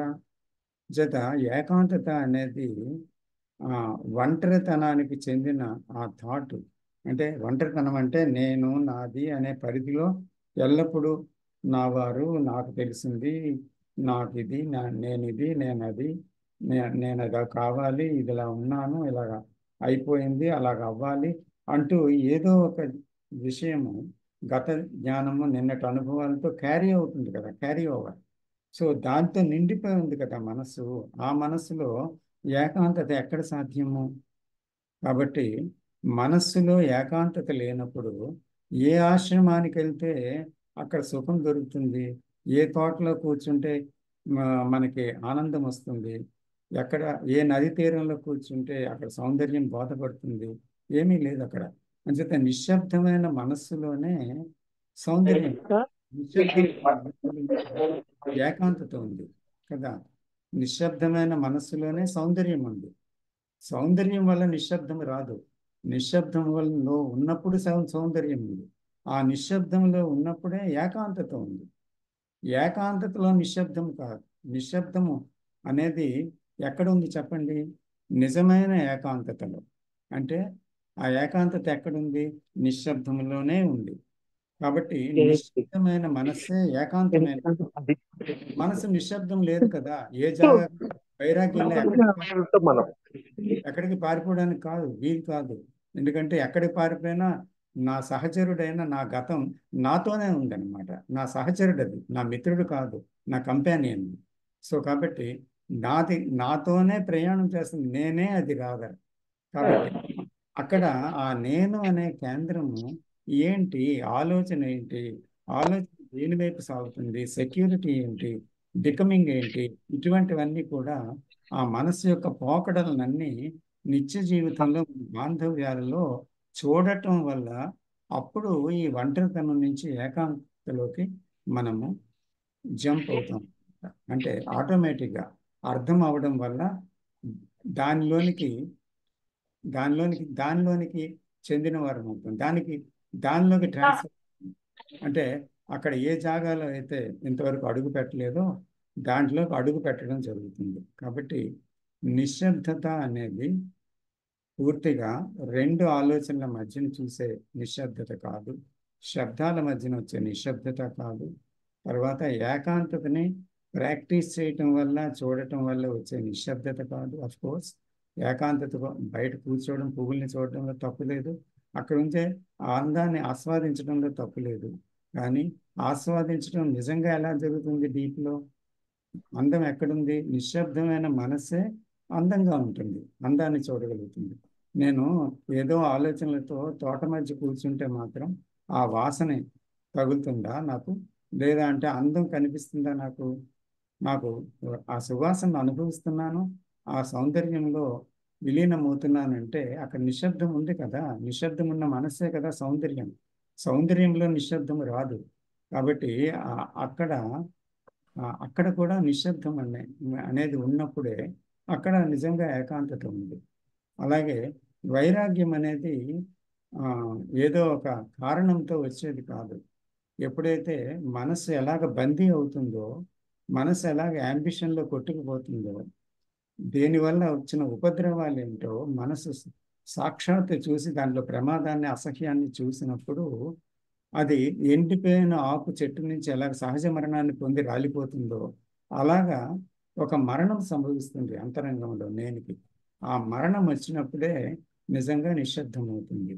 అది నిజమైన కమింగ్ అవుట్ ఆఫ్ ది రాగా. ఇది తెలుసుకోవాల్సింది. సార్ మీరు చెప్పింది అనుకుంటా sir, I didn't follow that much. Silence is not different from sound. When you listen to the sound, there is silence. That is very essential for me to understand.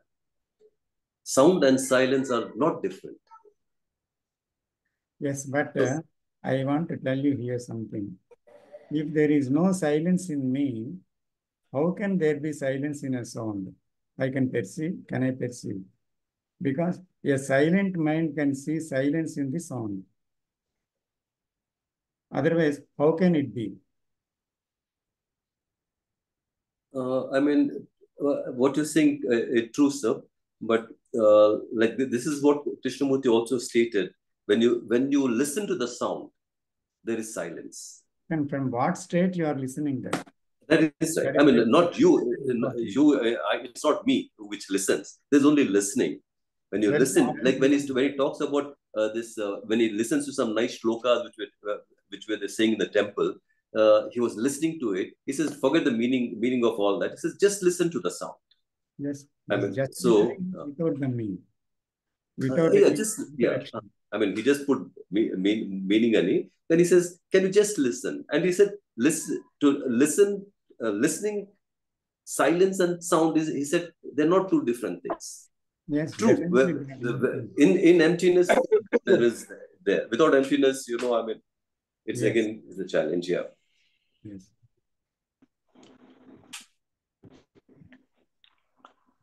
Venkateswara గారు hand raise చేశారు.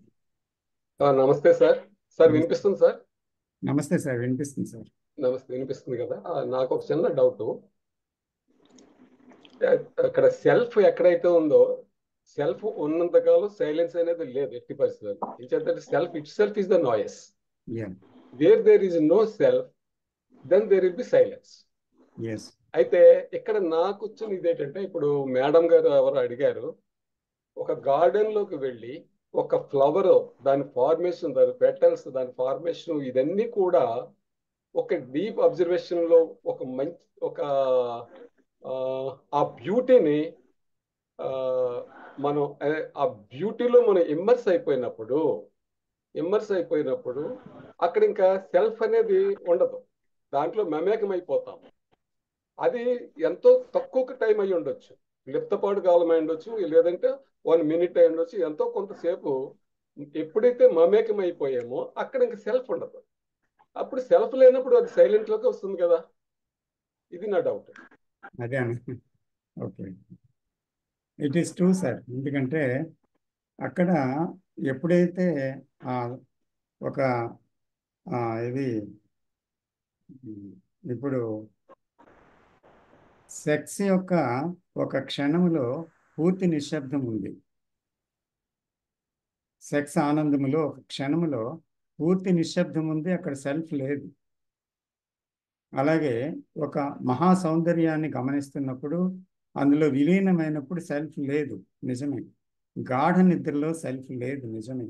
కానీ అది తాత్కాలికంగా ఆగిన self. అందువల్ల ఏమవుతుందంటే self తాలూకా లక్షణాలు నిద్రాణంగా బీజ రూపంలో ఉన్నాయి అక్కడ. కానీ అక్కడ ఆ క్షణం మాత్రం సెల్ఫ్ ఆగింది కాబట్టి అక్కడ ఆ సౌందర్యం ఉంది, అక్కడ ఆ సుఖం ఉంది. ఇది మనకు తెలియాలంతే.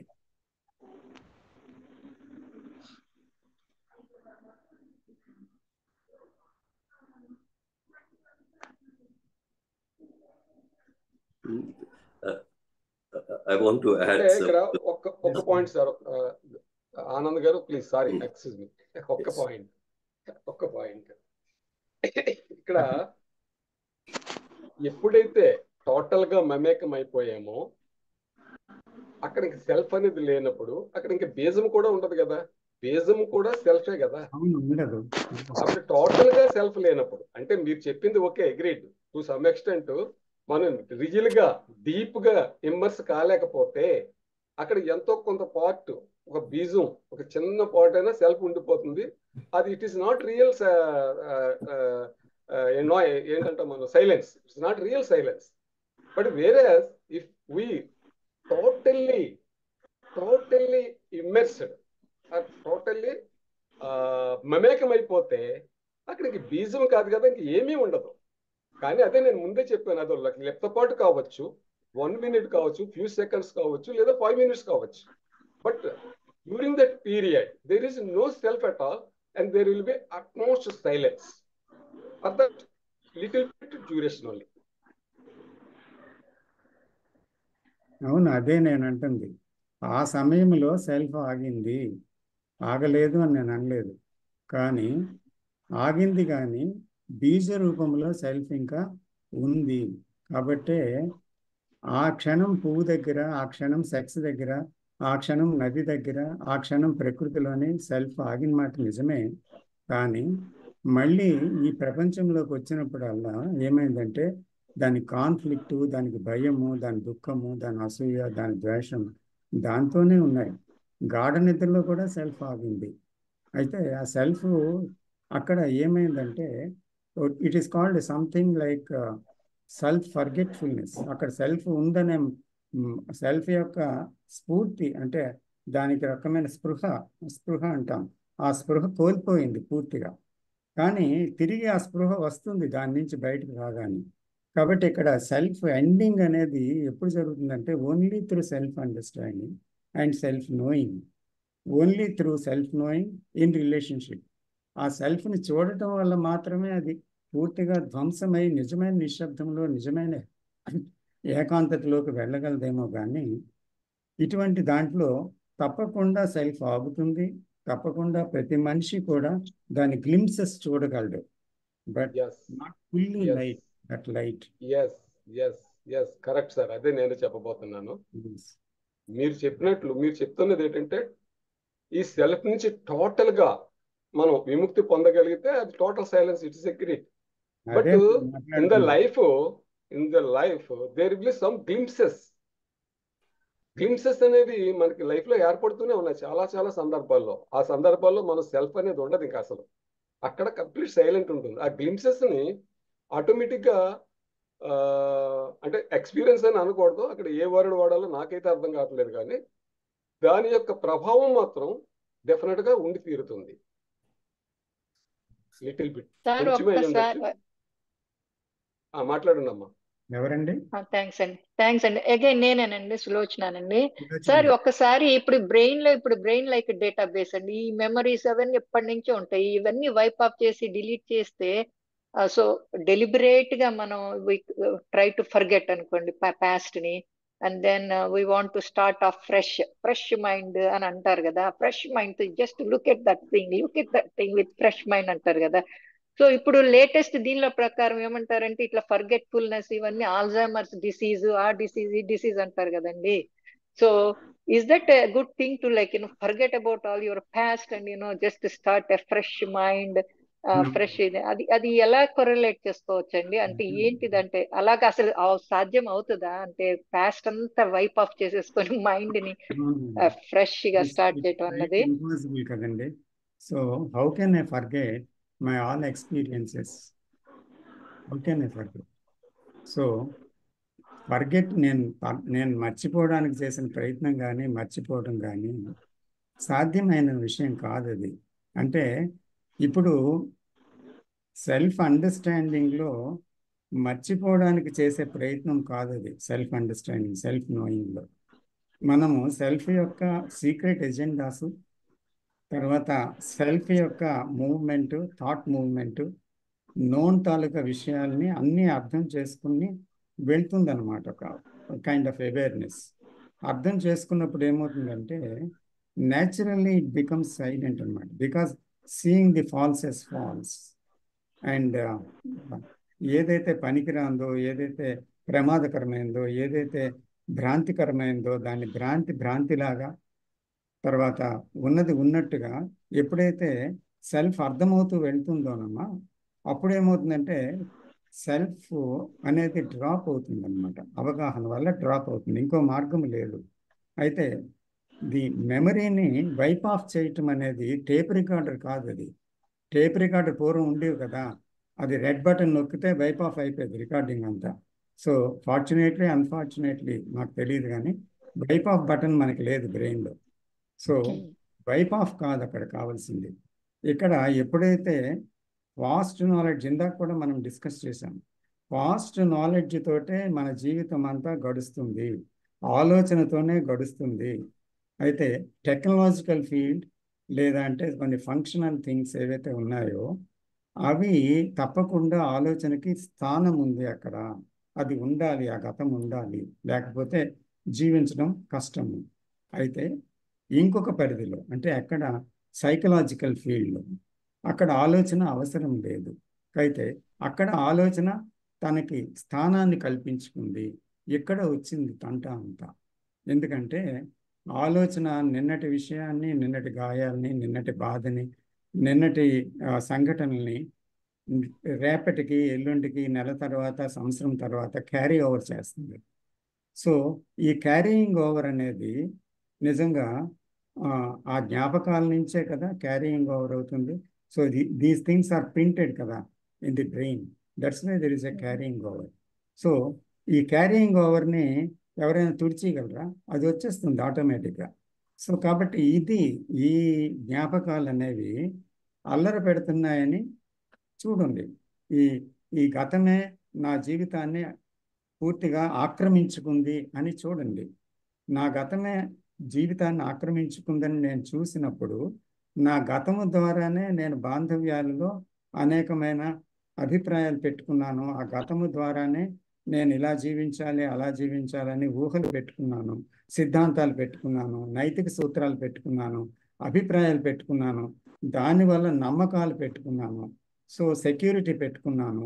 దీనితో ఇలా జీవించడం వల్ల కదా నాకు ఈ బాధలన్నీ వస్తున్నాయి అని చూడటం అనేది జరుగుతుంది అనుకోండి. ప్రతి విషయంలో ఇక్కడ కూడా అని చూడడం మొదలుపెట్టింది అనుకోండి. అప్పుడు సెల్ఫ్ అనేది ఎలాగ ఆలోచనతో పనిచేస్తుందో, ఆలోచనతో ఎలాగ నిర్బంధింపబడిందో, ఆలోచనే దాని స్వరూపం అయిపోయిందో, ఈ ఆలోచన లేకుండా జీవించలేదు అనే పరిస్థితుల్లో దుఃఖం అనేది అనివార్యంగా కొనసాగుతుందో, అది ఎప్పుడైతే చూసిందో ఏం చేస్తుందమ్మా అక్కడ? అప్పుడు ఆలోచన యొక్క పరిమితుల్ని చూశాక ఇది కాదు, ఇది కరెక్ట్ కాదు, ఇలాగ జీవించడం వల్లనే నా తాలూకా జీవితం ఇలా తయారైంది అంటూ స్పష్టంగా ప్రతి ఘటనలో చూడటం వల్ల అదేమైంది, ఆలోచన అవసరం లేదు. అదే ఇందాక నుంచి మనం అదే మొట్టమొదటి హెడ్డింగ్ అయ్యేది కదా, can we live as an outsider. అంటే ఈ ఆలోచన అనేటువంటి దాంతో కట్టుబడిపోకుండా మనం బయట పడిపోగలమా, ఏదో దీనికి చెందని వాడిగా జీవించగలమా అనేటువంటిది కదా మౌలికమైన ప్రశ్న ఈరోజు. సో కాబట్టి చెందని వాడిగా ఎలా జీవించగలం? అప్పుడు ఎప్పుడైతే ఈ ఆలోచన పనికిరాదనే విషయం తప్పకుండా అది ప్రమాదకరము, అసహ్యకరము, ఇదే దుఃఖానికి మూలము, ఇదే భయానికి కారణము, ఇదే వైషమ్యాలకి, ద్రోహాలకి, అసూయకి, ద్వేషానికి కారణము, ఇదే హింసకి కారణము, ఇదే యుద్ధోన్మాదాన్ని రేకెత్తిస్తుంది. ఇటువంటివన్నీ కూడా మనం క్లియర్గా చూస్తూ చూస్తూ బాంధవ్యాల్లో చూస్తూ బయట ప్రపంచంలో చూస్తూ వెళ్ళామనుకోండి, వెళ్తే ఇది జీవించడంలో ఇదే కదా, మరి అబద్ధమే కదా ఇదంతా అని అభిప్రాయాలే కదా, ఇదంతా ఆలోచనే కదా అని చూసినప్పుడు ఏమవుతుంది, అప్పుడు ఇది ఈ గతంతో జీవించడం అనేది ప్రమాదకరం అని తెలిసి ఆగిపోతుంది. అక్కడ ఆ చూడటంలోనే జ్ఞానోదయం అవుతుంది. అక్కడ ఆగిపోతుంది. ఆగిపోయిన వెంటనే అక్కడ ఆ, ఏదీ లేని స్తబ్దత కాదు అక్కడ. అంటే ఒక జడ్డితనం, ఒక మంకుతనం, లేదా ఆలోచన రాహిత్యమైన ఒక సైకియాట్రీ స్టేటు, అంటే ఏ ఆలోచన ఉండదు, ఏదో ఒక కోమాలోకి వెళ్ళిపోయినట్టు కాదు అది, అక్కడ ఆలోచన లేకపోతే. కానీ అక్కడ దాని ప్లేస్లో ఒక ఇంటెలిజెన్స్ వస్తుందన్నమాట. అదే దాన్ని మనం ప్రజ్ఞ అని పిలుస్తాం. సో ఈ ప్రజ్ఞ మానసికమైన గత ఆలోచనలకు సంబంధించింది కాదు, నేనుకు సంబంధించింది కాదు, అది మీది కాదు, నాది కాదు, అది యూనివర్సల్ అన్నమాట. అది మొత్తం ప్రపంచంలో అది ఒక మూలానికి చెందింది. ఆ మూలమే సర్వానికి కారణం. ఆ సర్వము యొక్క ఒక ఒక కిరణమే ఈ దీన్ని ఏమంటారు, ఇంటెలిజెన్స్, ఆ యొక్క ప్రజ్ఞ అంటాం అన్నమాట.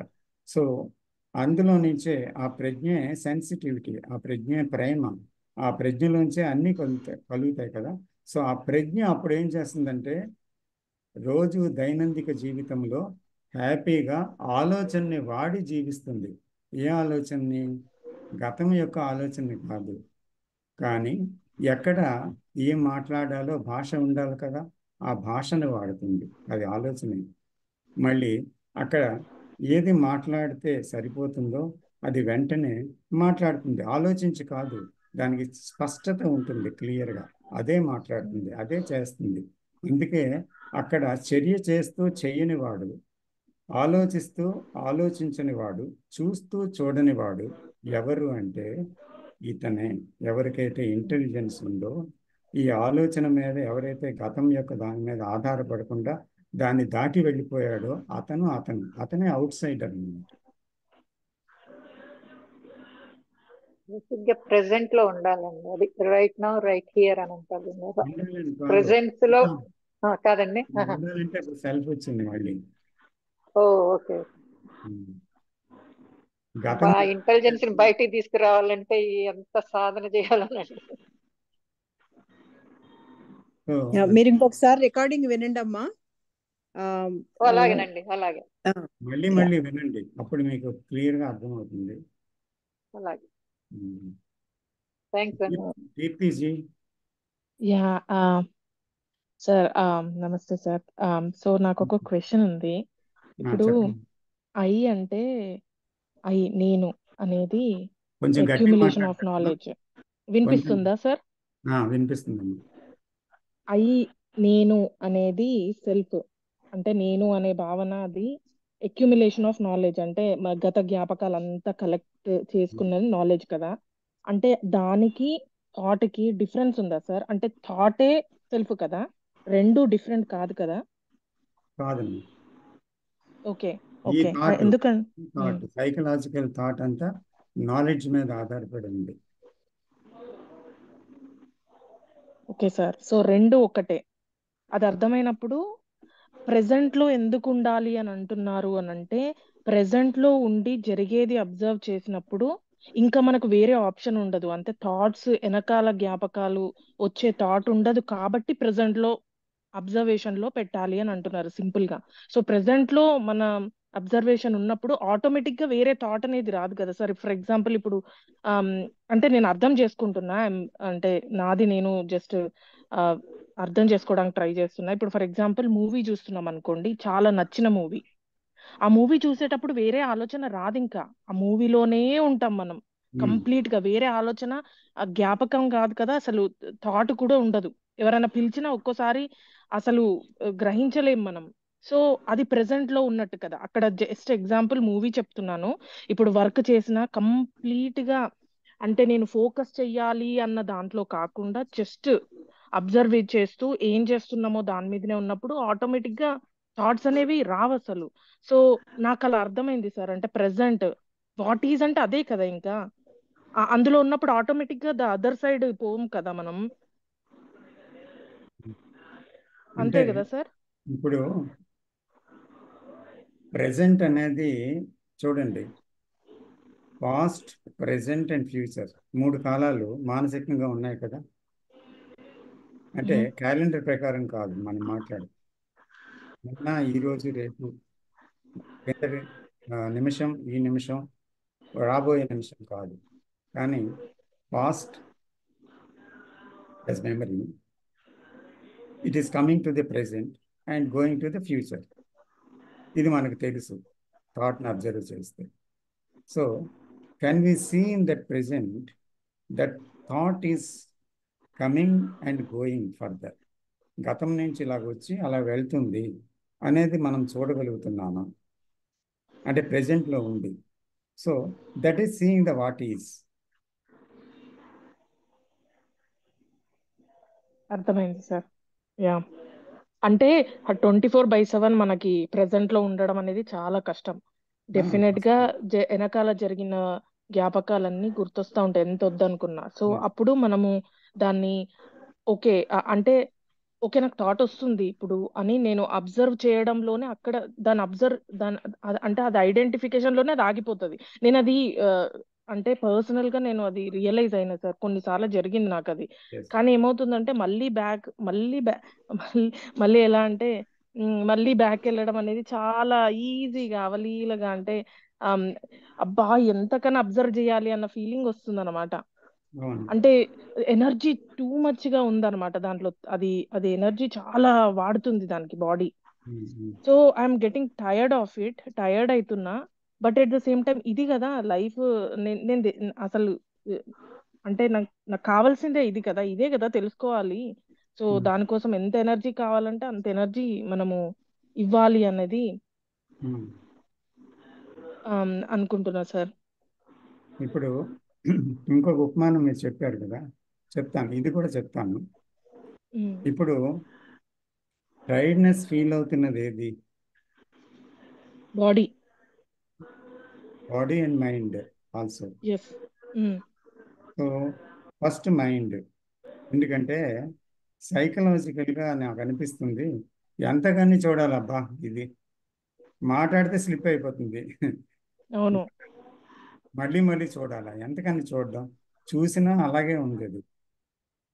అది చూసినప్పుడు ఆగుతుంది, మళ్ళీ వస్తుంది, మళ్ళీ చూస్తున్నాను, మళ్ళీ అవుతుంది. ఇలాగ ఎంతకాలం చూడాలి అని క్వశ్చన్ వేస్తున్నది ఏంటమ్మా? నేను సెల్ఫే కదా. అవును, ఆ సెల్ఫ్ టైర్ అవుతుంది. అంటే దానికి యాక్చువల్గా అంత శ్రమ పడడం ఇష్టం లేదు. ఇది మళ్ళీ ఎందుకు చూడాలి అని అడుగుతుంది, ఎంతకని చూస్తానో అంటుంది. సో ఈ వర్డ్స్ అన్నీ కూడా ఎక్కడి నుంచి వస్తున్నాయి?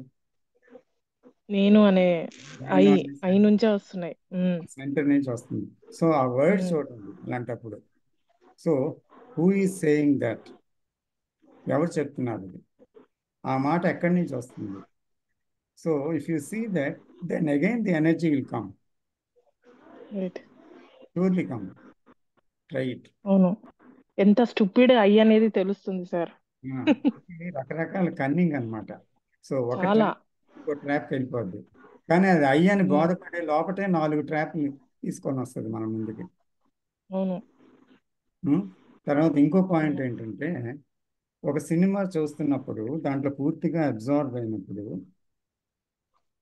మనకి ఎవరు పిలిచినా సరిగ్గా వినిపించుకోము, వినపడకపోవడం, ఏది కనబడదు, ఏం జరుగుతుందో తెలియదు. అంత పూర్తిగా చాలా ఇంట్రెస్టింగ్ మ్యాటర్లో దాంట్లో ఇన్వాల్వ్ అయిపోయామనుకోండి, మైండ్ పూర్తిగా అబ్జర్వ్ అయింది అనుకోండి. అబ్జర్వ్ అయిపోతే అది ప్రెజెంట్లో ఉన్నట్ట, ఎందుకో I question that, I doubt it. ఎందుకంటారా? ఎందుకంటే ఆ సమయంలో ప్రెజెంట్ అంటే ఏంటి? ప్రెజెంట్ అంటే ఒక దాంట్లో ఇన్వాల్వ్ అయిపోవడం కాదు కదా, ఒక దాంట్లో కొట్టుకుపోవడం కాదు, ఒక దాంట్లో అబ్జార్బ్ అయిపోవడం కాదు. ప్రెజెంట్ అంటే అక్కడ సమయం అనేది అంతం అయ్యేటువంటి ఒక స్థితిని అది యాక్చువల్గా తెలిసి అనుభవించటం అది తెలియకుండా అబ్జార్బ్ అయిపోవడం కాదు. Because something is interesting and అది అబ్జార్బ్ చేసింది అనుకోండి, మనం అబ్జార్బ్ అయిపోయినందువల్ల అది ప్రెజెంట్లో ఉన్నట్టు ఎలాగనుకుంటాము? అంటే we're absorb by some other agency, other thing, ఏదో ఒక విషయంతో. కానీ ఇక్కడ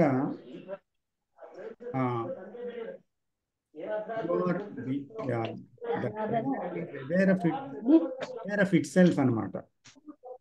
అర్థమైందా? కొద్దిగా కష్టమైన పని. అక్కడ గాఢమైన ప్రెజెంట్ ఏమవుతుందంటే there is nothing to absorb it. అక్కడ అబ్జార్బ్ చేసేది ఏమీ లేదు, బయట వస్తువు ఆధారం అనేది లేదు, నిరాధారం అది. ఇంకోటి ఏంటి అంటే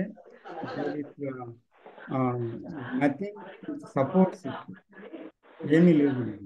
అంటే ఇక్కడ సపోర్ట్ చూడండి, ప్రెజెంట్లో ఉండడానికి ఒక సపోర్ట్ ఉంది, ఒక ఆధారం ఉంది, ఒక అబ్జార్ప్షన్ ఉంది, right? The support is the picture, cinema. ఆధారము అబ్జార్ప్షన్, సినిమా. అంటే 3 లక్షణాలతో కూడుకున్న ఒకటి సెల్ఫ్ని ఆకర్షించింది, అది మనం ప్రెజెంట్ అనుకుంటున్నాం. కానీ ప్రెజెంట్ అంటే ఏ ఆధారము లేకుండా కాలం ఆగిపోవడం, దట్ ఈస్ ఎటర్నల్ ప్రెజెంట్. అంటే గతము లేదు, ప్రస్తుతము లేదు, భవిష్యత్తు లేని ఒక ప్రస్తుతం అన్నమాట. 3 కాలానికి సంబంధించని ప్రస్తుతం ఒకటి ఉంది. అంటే ఇప్పుడు నేను వర్క్ చేస్తున్నా అనుకోండి సార్, అంటే ఆఫీస్లో కూర్చొని వర్క్ చేస్తున్నా.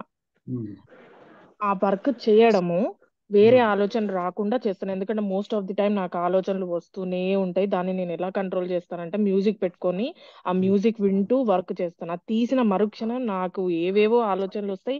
అటు వర్క్ మీద ఫోకస్ చేయలేను, అటు ఆలోచనల మీద ఫోకస్ చేయలేను. ఆ స్థితిలో కొట్టుకుపోతూ ఉంటాను అనమాట. సో ఇప్పుడు నేను కూర్చొని వర్క్ చేస్తూ వర్క్ మీద ధ్యానం పెట్టాలి అన్న థాట్తో దాని మీదే ఫోకస్ చేస్తే నాకు వర్క్ కరెక్ట్ గా అయిపోతుంది సార్. అంటే అది ఆ వర్క్ మీద నేను పెట్టే అది నేను నుంచి కాదు కదా, రావట్లేదు కదా. అంటే ఫోకస్ అక్కడ పెడుతున్నా కదా, దాన్ని అది ప్రెజెంట్ లో ఉండడం కాదా? ఇవ్వడం లేదు, కానీ డిమాండ్ అంటే ఆ పరిస్థితులు మిమ్మల్ని డిమాండ్ చేసాయి కదా. You have to work, you have to do that. మీరు దాని మీద చేస్తున్నారు, చెయ్యాలి కనుక చేస్తున్నారు. సో చేస్తున్నప్పుడు ఏమైందమ్మా? చేస్తున్నప్పుడు ఒక రకమైన ఏకాగ్రత ఉంది దాని మీద, చెదిరిపోని ఏకాగ్రత. ఆ ఏకాగ్రతలో మీరు ఆ పని చేస్తున్నారు, రైట్? సో ఆ ఏకాగ్రతలో పని చేస్తున్నప్పుడు మీరు ప్రెజెంట్లోనే ఉండి పని చేస్తున్నారు, రైటే. కానీ ఆ పనిలో నిమగ్నం అయ్యారు, అవునా కాదా? ఇక్కడ ఏమవుద్దంటే ఇక్కడ ప్రెజెంట్లో ఉండే స్టేట్ ఏంటి అంటే నిమగ్నం అవ్వడం కాదు, అది ఒక స్థితి. ఆ స్థితి మీరు లేకుండా మిమ్మల్ని పూర్తిగా ధ్వంసం చేసిందన్నమాట. అంటే నేను అనేది కాలానికి సంబంధించింది, మనస్సు అనేది అది గతము, భవిష్యత్తు, ప్రస్తుతము అనే కాలంలో మాత్రమే నడుస్తుంది. సో అందుకే కృష్ణమూర్తి గారు ఒక విషయం చెప్పారు, ఎండింగ్ ఆఫ్ టైం అని. అది డేవిడ్ బోమ్తో ఒక డైలాగ్ ఉంది, అది వినండి ఒకసారి. David Bohm. సో ఆ ఎండింగ్ ఆఫ్ టైం అంటే ఇదే అనమాట, ద మీ ఎండింగ్ అనమాట. This no past, there is no present, there is no future, but అది సైకలాజికల్గా అంతం అవడం అన్నమాట. అంతమైనప్పుడు ఒక స్థితి ఉంది, అది eternal present. I'm talking about that present. Right right. ఎందుకంటే ఇప్పుడు నేను అబ్జర్వేషన్ పెట్టి నేను వర్క్ చేసేంత వరకే నాకు అది ఉంటది. మళ్ళీ నా వర్క్ అయిపోయాక మళ్ళీ బ్యాక్ కదా, మళ్ళీ Yes. బ్యాక్ టు ఐకి వచ్చేస్తా. అది అంతే అసలు కదా. అసలు కరెక్టే కాదు. సో నాకు ఒక క్లారిటీ వచ్చింది సార్. అంటే Okay. The ending of time అనే వీడియో నేను ఒకసారి చూస్తాను.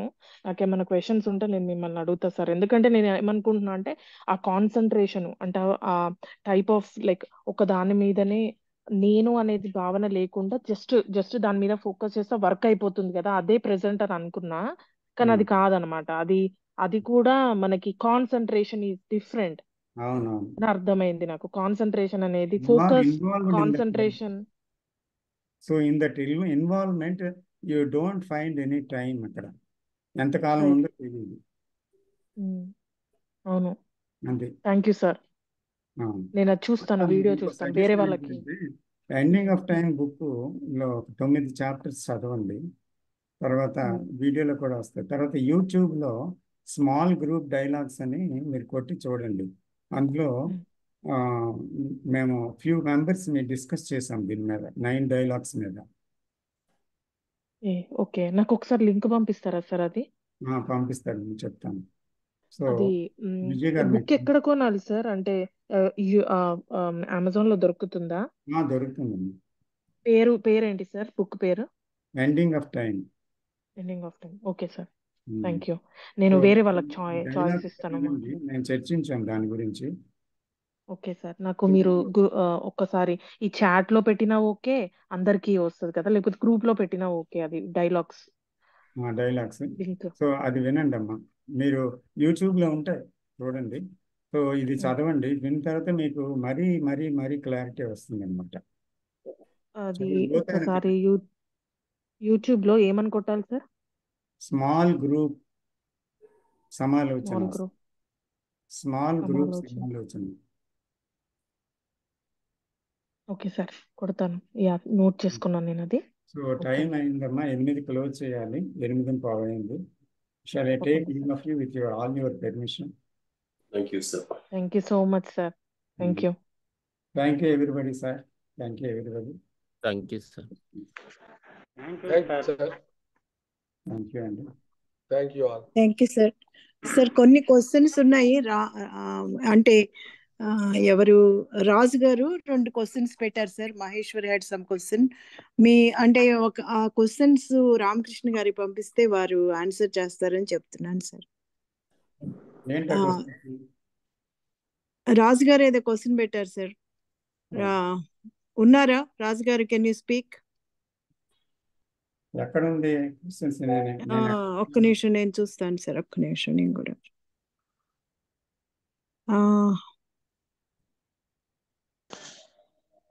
Can we inquire ourselves without me or me? Please clarify, sir.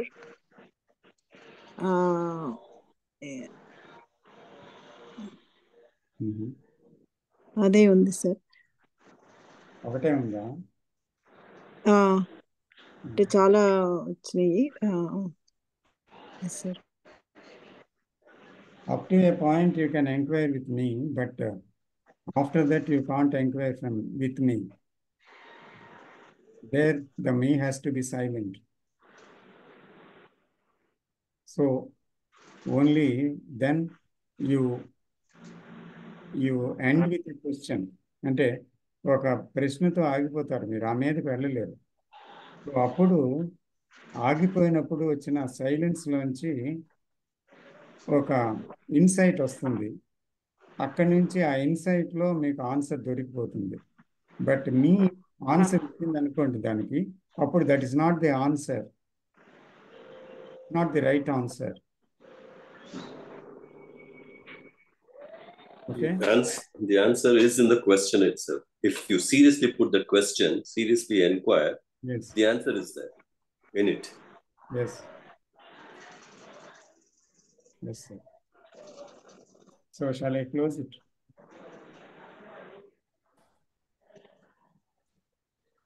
Namaste. Thank you, sir. Namaste.